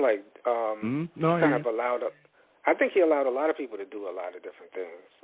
That's just what I think. Because, that's how usually two-gap goes. Ray Lewis spoke about it in the past. I forgot who his nose tackle was, but he had this huge nose tackle. Tony Saragusa, and then I think Villa. Tony Saragusa. Say it again? Yeah, I think he had a guy, Samoan guy at the end, Villa. I know. It's not Star Tulele. I know exactly. It's right on the tip of my tongue. I know exactly who you're talking about, though. I can't get the name out, but I know exactly. Yeah, he was phenomenal too. He's actually a really good defensive lineman in this league. He was phenomenal. But go ahead. So with that said, I want to see if Quincy. I think this is going to be a big game for Quincy. A lot of people don't really think about it like that. They say, we got to prove it with this wide receiver, this quarterback, or this cornerback, right? I think this is a big game for Quincy. They got good tight ends. They got a good running back. I think Quincy is going to be a pretty decisive figure in this game.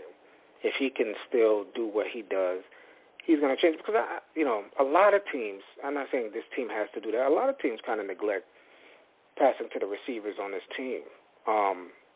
And then they go to the tight ends and they want to go to the running game or the running backs.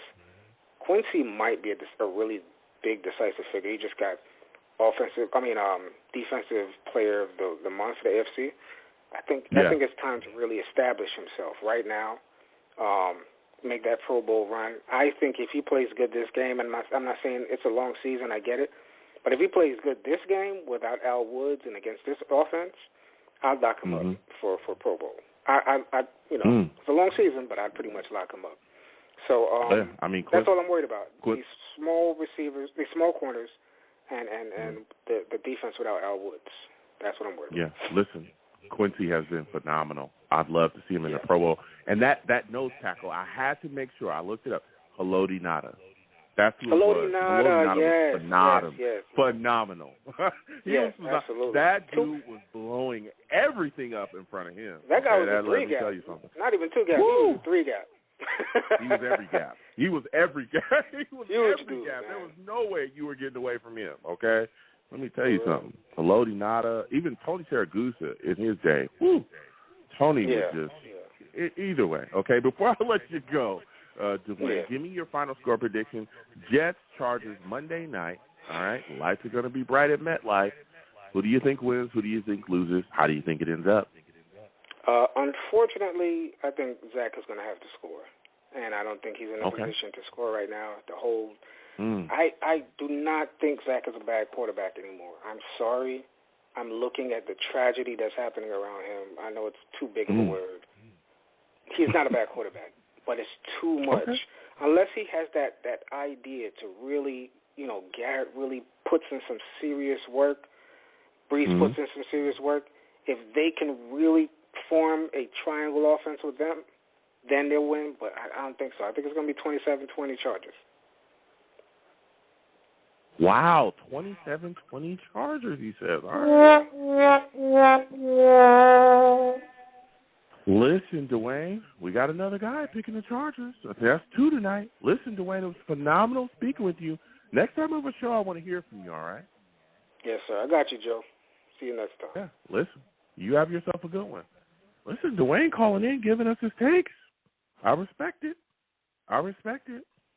That's 2. That is 2 tonight saying Chargers, okay? It's very, very interesting. A lot of people talking about Zach Wilson, all right? I don't think he's trash or good. He's still moving forward. He's still building. I know there's some Jets fans that want to call him awful. I don't think he's awful.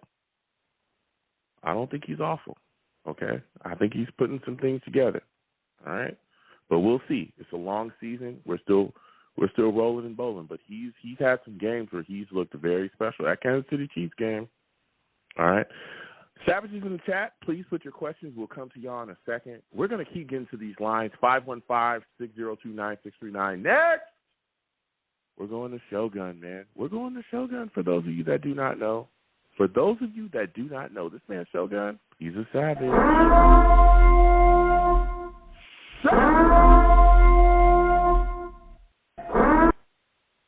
Shogun salutes, man. It's good to speak to you. Man, give me your thoughts, man. This Jets offensive line is in the situation right now. How would you handle Duane Brown coming back? Does he get the automatic start at left tackle for you when he's ready? Joe, let me talk to you. So I would put Duane Brown at right tackle. I would give that a try because, listen, man, I don't want to move Mekhi Becton off of left tackle. He's been playing so good this entire season. Like, after 2 years of being basically not playing, he's still playing at an elite level. Like, what are we doing, Salah? I like Salah, but you can't put Mekhi at right tackle. He doesn't like playing there. He'll play there, and he'll do good, but he's better as a left tackle. That's the way I look at it. Give it a shot. Okay. Listen, I hear you. I don't know if Duane Brown I don't know if he can do that, man. Like, to be complete, and I've talked to Jets fans. I've been going back and forth with everybody tonight. Duane Brown is he's not a right tackle. He's not a right tackle. He's played left his entire career.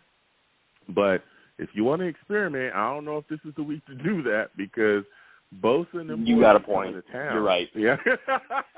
You're right. Boys are coming to town. I'm just saying, like, you know, that's a tough task. And this is something I talked about earlier. Billy Turner came out, okay, during the preseason, and they asked him, hey, what is it like moving from left tackle to right tackle? And he talked about how hard it is to get yourself situated when you're swinging there at tackle like that. It is tough. It's almost like you have to learn a completely new position, how you move, where you put your hands, you know, how you get out, how you block, completely different. And if you jack it up, somebody else is going to get jacked up. So we'll see what happens going forward. You know, we'll see. But I can't see the Jets doing that. If anything, I see Max Mitchell definitely stand on that right side. But we'll see. But when you look at the interior of the Jets' offensive line, how are you handling that, man? Are you keeping Newman there at center? Are you keeping Billy Turner at right guard? What are your thoughts, man? Especially going up against this Chargers front that we have here. It's like you said earlier. If Joe Tippmann is not 100% or more, I wouldn't play him or I wouldn't give him all the reps because, like, Joe Tippmann's a fantastic player. I think we got, in my opinion, the best center in the draft. I know he hasn't been playing center, but he's been an absolute dog up front, and that's what you just love to see from his offensive line. So I think Joe Tippmann's going to play on Monday. How healthy he is, that's to be determined. He is a fast healer. Looks like Salah's finally going to get an injury report right for once. But I'd love to see Joe Tippmann. Joe Tippmann just got to heal up. When he's healthy, you put him out there. And I would really rather not Zach Wilson be in an empty backfield for all of Monday's game. You can't do it. Yeah. Not with this offense. Yeah, and I think that we're going to – tight ends are definitely going to – yeah, tight end's definitely going to be out there to chip, and I think a big thing that's going to help back this protection period. I think we've got to run the football effectively, and that's my question for you. Do you think we'll see a better output from our running game than we saw in the last game against the Giants? I think better than we saw against the Giants because we'll have actual home field advantage this time, and yes, I think the home field advantage is going to play a factor into it. But I would try to get Brees to run to the outside because the interior, running into the interior of the Chargers front seven, that's a recipe for disaster, especially after last week. The Giants were second worst at stopping the run, and they held Brees in check. Now, Brees still had his touchdown from the receiving touchdown because that's just Brees Hall for you. stop him on the ground, he'll kill you through the air. That's just how he is. Breece Hall is him, and that's been confirmed after last week. So I would try to just run him to the outside. I think that'll work better. If he gets past that front seven of the Chargers, he's gone. See you later. Yeah. No, yeah. Listen, I hear you now. Well, as we continue to talk, and we're talking about Breece Hall and how important he is to the offense, which we know that, right? He's just like, but you just talked about it, man. He's the engine. You know, he makes everything run. But there's another guy, man, Garrett Wilson, that has really been putting together a beautiful season so far. I mean, he's out there doing work. The last game against the Giants, he made so many freakish catches. It was crazy. But my concern is, like, what's going on with Allen Lazard? I feel like a lot of people are talking about him and aren't wondering, like, what's happening. I don't think he's had over 61 yards. Yeah, he hasn't had over 61 yards in any game so far. Hasn't had over 61 yards. And with Garrett getting so much attention, I'm wondering what's happening. Why can't he get open? What are your thoughts about him so far, and do you think we'll see a big breakout performance from him against the Chargers? But with the way I look at Allen Lazard, he's not a bad player. He's not a great player. Like Lazard, if he had Rodgers, obviously the entire team would be better because of Aaron Rodgers, for all we know. And now with Lazard, he's not a game changer. Like, he could score if you get him the ball, but he's not like that game-changing wideout that Garrett Wilson is. And I got to say, Garrett Wilson is a stud. And that's not some understatement now. Because I've been seeing some people on the media and the internet saying Garrett Wilson's overrated. Like, what? What are we doing here? Overrated? That's crazy. Come on. Never had a real quarterback. And the guy was Offensive Rookie of the Year last year. And, yes, he deserved it. Don't call that guy overrated. He's a great receiver. Just needs a real quarterback. And I'm not putting it all on Zach Wilson. He's not horrible anymore, but he's not Aaron Rodgers, and we know that. Garrett Wilson, just not to this point, yeah. 7 catches, 100 yards last week against the Giants. Like, no touchdowns, but he still was, in my opinion, he was our MVP for that game. Garrett Wilson, just when he moves on the field, he moves like a viper. Like, he strikes you from anywhere, and he still, like, slithers all across the field and can get anything out of nothing. I love him. Yeah. No, listen, that boy is a dog, man. I've said it over and over again. Garrett Wilson is a dog. I mean, to have a young guy like that putting so many great things together, and you see it, man. You see it. The toe tap catch that he had going to the left sideline, it's just unbelievable stuff by Garrett Wilson. Now, when you go over to the defensive side of the Jets, though, man, I'm a little concerned, man. Justin Herbert is the real deal. Do you think we'll be able to get pressure on him, man? And if so, how many sacks are you expecting this Jets defense to have? They said Pat Mahomes was the real deal. They said Josh Allen was the real deal. They said Jalen Hurts was the real deal. And we smashed all of them. We smashed all of them because our defense is like that. Now, yeah, Justin Herbert is that guy. He's good. He's basically, he's him. I don't know if I would call him just yet, actually, because of all the playoff chokes that he's had. But that's more of a coaching issue. And I'll get into the coaching into a second. But to answer your question, what Justin Herbert can do on the field is magical when you watch. He's such a good player, and he's a great player. He's a top 5 quarterback. But here's the thing. The way I look at it, even without Al Woods, Justin Herbert's just next on the menu for this Jets defense to eat up. Like, that's what it is. Unless your name is Dak Prescott, who had the ball for 45 minutes out of 60 total in week 2, and he didn't even do that great, then you're gonna get ripped apart by the Jets defensive team. That's just what happens to you. You're a quarterback, you play the Jets defense, you go through hell. Now, with Justin Herbert, you got to get after him, and I think we are going to have a good day, a good night, actually. I think we'll get to Herbert 3 times. I think the loss of Al Woods will definitely be upsetting, but I want to see more Will McDonald. I know Carl Lawson was inactive last week, but here's something that I don't think many people noticed. I know Will McDonald, he's in a similar situation that Jermaine Johnson was last year. Very green, very raw, has to develop, and now Jermaine Johnson's a star. Will McDonald, in my opinion, from what I saw, he made a game-changing play. And, Joe, do you remember when Graham Gano missed that second field goal with 24 seconds left last week? Yeah, Will had jumped over. Yep. Will jumped over, and he got in Graham Gano's face, and he nearly blocked the kick. I really believe he had something to do with that missed kick. I know he didn't get a touch on it, but I think he might have thrown Graham Gano off, just slightly off enough to give Zach Wilson a chance.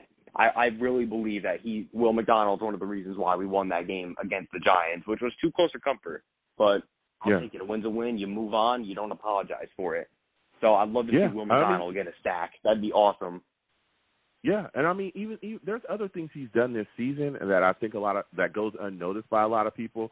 There was a game, I forgot what it was. I think it was the Denver Broncos game. I think it was where he had spun inside, and he took one of the linemen with him, and that freed up one of our pass rushers to get after and sack the quarterback and cause some issues there. So he's made some plays this season that I think go unnoticed because it's not on the stat sheet. But again, as he continues to get utilized, and I want to see Sulla utilize him a bit more, I think we'll see, his talent because we saw it in the preseason. I mean, he's a freak athlete. He can bend, he can get around the edge. It is wild, but it's going to take him a little bit of time to really gain his footing. I don't want to rush it because he's learning at his own pace and getting it together, and the coaching staff is going to continue to push him. But, man, when he is on the scene, bro, it's going to be crazy. Now, before I let you go, man, a lot of things moving and shaking. You talked about the coaching quickly. Give me your thoughts about the issues with penalties we saw from the Jets. Do you think that's something that'll be an issue going forward? And then quickly give me your final score prediction for the Jets-Chargers game. I mean, no. Before last week against the Giants, we were one of the least penalized teams in the league, and I think that's going to stay for the most part. We were bad with penalties last week against the Giants, but you saw when Jermaine Johnson got that unnecessary roughness penalty, and sadly, I do agree with that call. I think that was unnecessary roughness, but it just goes to show Zach Wilson has to play just a little bit better, and then we could be a much better team because the margin for error with Zach Wilson as the quarterback is so slim. Like if the defense makes one mistake, like that's it, the Jets lose. So I got to see better play out of Zach this week. I know he was bad last week, but I'm going to lean it more on the offensive play calling, and that's where I'll get into the coaching. And the coaching is also going to lead me into my final score prediction. Sorry, I didn't mean to cut you off. No, go ahead. Yeah, so the coaching's going to lead into my final score prediction around in the same few sentences. I think we can all agree that Robert Saleh is a better coach than Brandon Staley. I think most people would agree with that. And Saleh, I know he's the better coach. Now, what Nathaniel Hackett has to do on offense, he has to be a better play caller. He's got to set up more play actions for Zach Wilson because the Chargers are not very good against the pass. And that's where I think Zach really thrives with the play action. I want to see more Ruckert. Get Xavier Gibson a few more sweeps. Get Breece Hall going. Garrett Wilson, these guys need to get the ball in order to really move this offense down the field. We saw against Kansas City what this offense is capable of. And Kansas City's got a good defense, a great pass defense too. So I think with Monday night's game, it's going to be electric again. We're going to have the home field advantage. We're coming off a 3-game win streak. We haven't lost a game in over a month. So I'm not predicting a great offensive performance. I think that Justin Herbert's going to get his, but he's not going to get enough. And I think the Jets are going to win with a weird score. I'm going to go with the Jets to win 19-14. 19-14. He's taking the Jets. All right. Listen, I got to slide off, Shogun. I want to thank you for calling in. Next time I have a show, I want to hear from you, all right? Yeah, man. Thanks for having me on. It's always a pleasure. Absolutely. That's what I'm talking about. Listen, we're going to keep getting to these lines. We're a little short on time, but I want to talk to everybody. Jack, we're going to come to you next, all right? We need to talk about these Raiders are going crazy. But first, we got to get to Tim, okay? For those of you that do not know Tim, he's a staffer.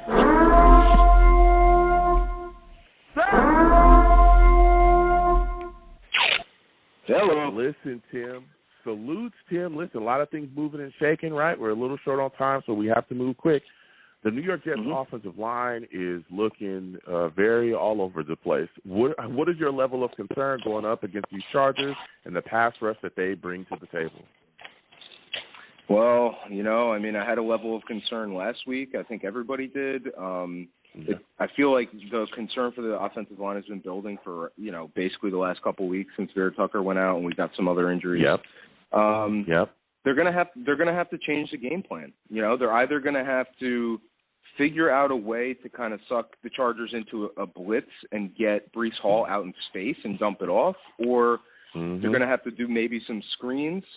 And some of those like middle posts that they were getting in that last game with like Alan Lazard and Garrett Wilson, but it's not gonna be easy going. And I'm not really sure. It really does all go through that offensive line. Like if Zach doesn't have at least time to go to the first guy and then progress to the second guy, even if he's already scrambling on the second progression, there's going to be problems. So it's all going to come down to that. And I really don't know if our offensive line is going to be able to pull it together enough, because they have some solid guys on defense for the Chargers. So, definitely a concern, Listen, Tim, you're speaking facts. Bosa, Khalil Mack, these guys are not a game at all. And so this offensive line has got to be up to snuff, because if they're not, I'm telling you, this Chargers team is going to rip. They're going to try to decapitate Zach Wilson. Absolutely. All right. Absolutely. The Giants, he was pressured heavily. He was pressured so heavily against the Giants. It was insane, and especially with the injuries that we have. Now we're dealing with going forward. It's going to be interesting to see what they do. And like you said, the offensive game is going to play a big part. Now, before I let you go, because again, we're extremely short on time, Tim, and I love talking to you. Give me your thoughts about this Jets defense matching up. Do you think we'll be able to get to Herbert? If so, how many sacks? And then quickly give me your final score prediction for the game. I think we're going to be fine on defense like we always are. I mean, Quincy Williams is just amazing. I think he'll be able to track Eckler out of the backfield if we have to. I'm also not worried about the backfield either, because, look at the performance our, 4 backups had in the Eagles game. We did amazing. So to have the starters back, I think we're going to be locked up there. They have a lot of weapons, but I think we'll be okay. And as far as a score, it all depends, because like you said, if the Chargers go out for Zach Wilson's head, which they probably are because he's getting a lot of positive publicity recently, and everybody knows if that goes down, this team is kind of effed. So, they're gonna be aiming for him, and I think the score, if he can get the ball out of his hands, is going to be 20-17 Jets in overtime. All right.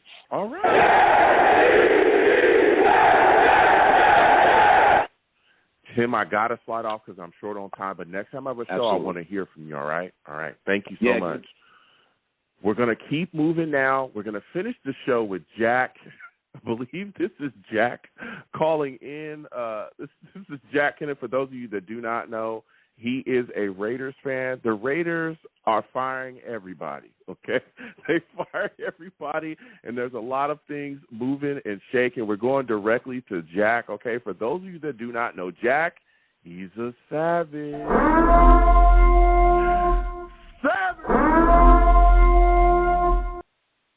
Jack, quickly, give me your take on everything that has gone on with the Raiders in like 3 minutes. No cursing. Go ahead and rant.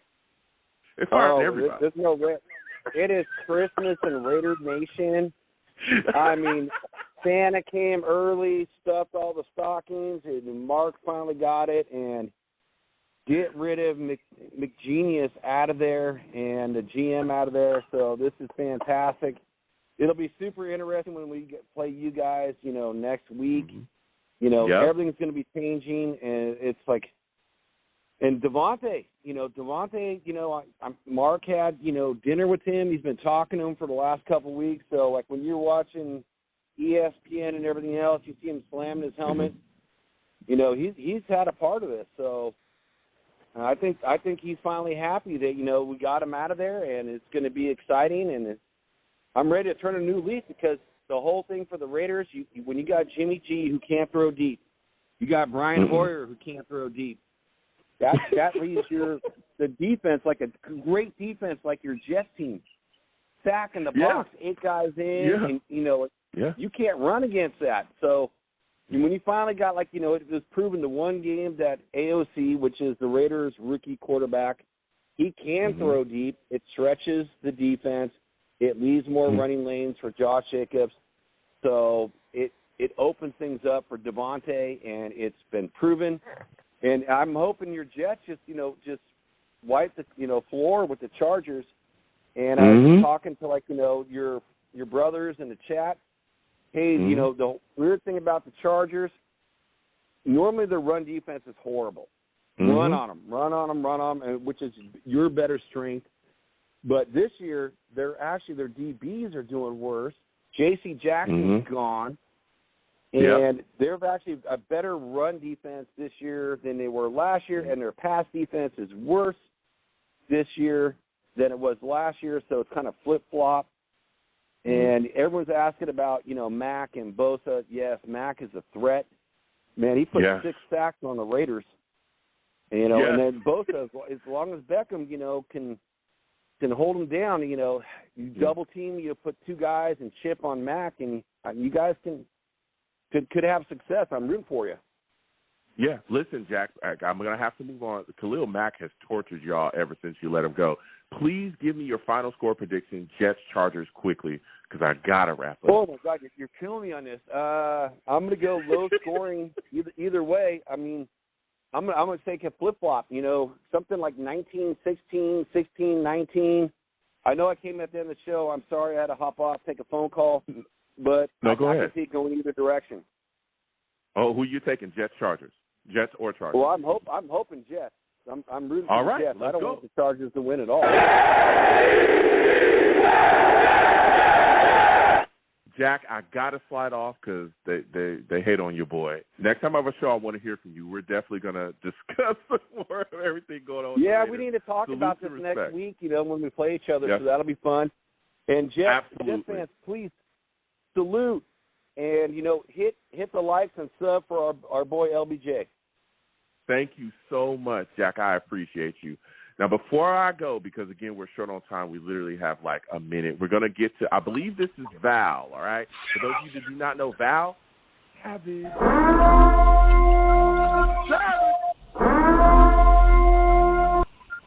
Listen, Val, quickly give me your score prediction and give me a couple seconds. Literally, give me your score prediction and give me your thoughts about what the Jets are going to do. Okay, 17-14, I got the Jets primetime game. I don't know what it is about this team. They actually play really good in the primetime. And what was the other question? Just quickly give me your thoughts about the defense as well. How do you think they're going to play? Oh, they're going to play outstanding. They're going to be throwing it a lot. I've seen a couple of their games. They don't really run the ball as much. They like to pass the ball to the running back majority of the time. I think Quincy and C.J. Mosley is going to be on point, and I definitely believe this defense is going to be dominant. Hopefully the offense can match the energy, and then that's about it, man. Okay, listen, Val, thank you. He took the Jets.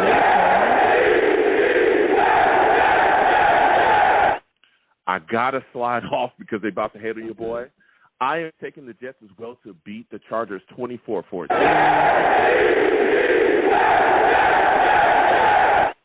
Listen, I'm the man of the people. I'm here for the people. Let me shamelessly promote my Facebook page. Everyone go on Facebook, search The Long Beach Joe Show. Like that page. My content's up there. Go ahead and give it a listen. Message me. I'll message you right back. I love going back and forth with you folks about the football team. Also, leave me some feedback. I love hearing about what you folks think I do here on The Long Beach Joe Show. I am also on Twitter as well, okay, at The Long Beach Joe, at The Long Beach Joe on Twitter. Go ahead and follow me. I'll follow you right back. On the Troll Me No Issues. I'm the troll that lives under the bridge, and I have a Vera Tucker jersey on at all times.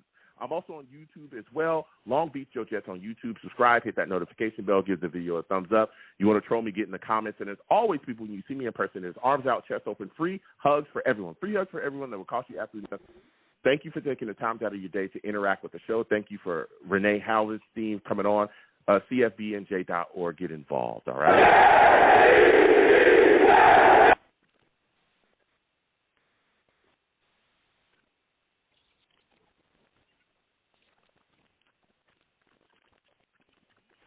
Order like a champ at Raising Cane's.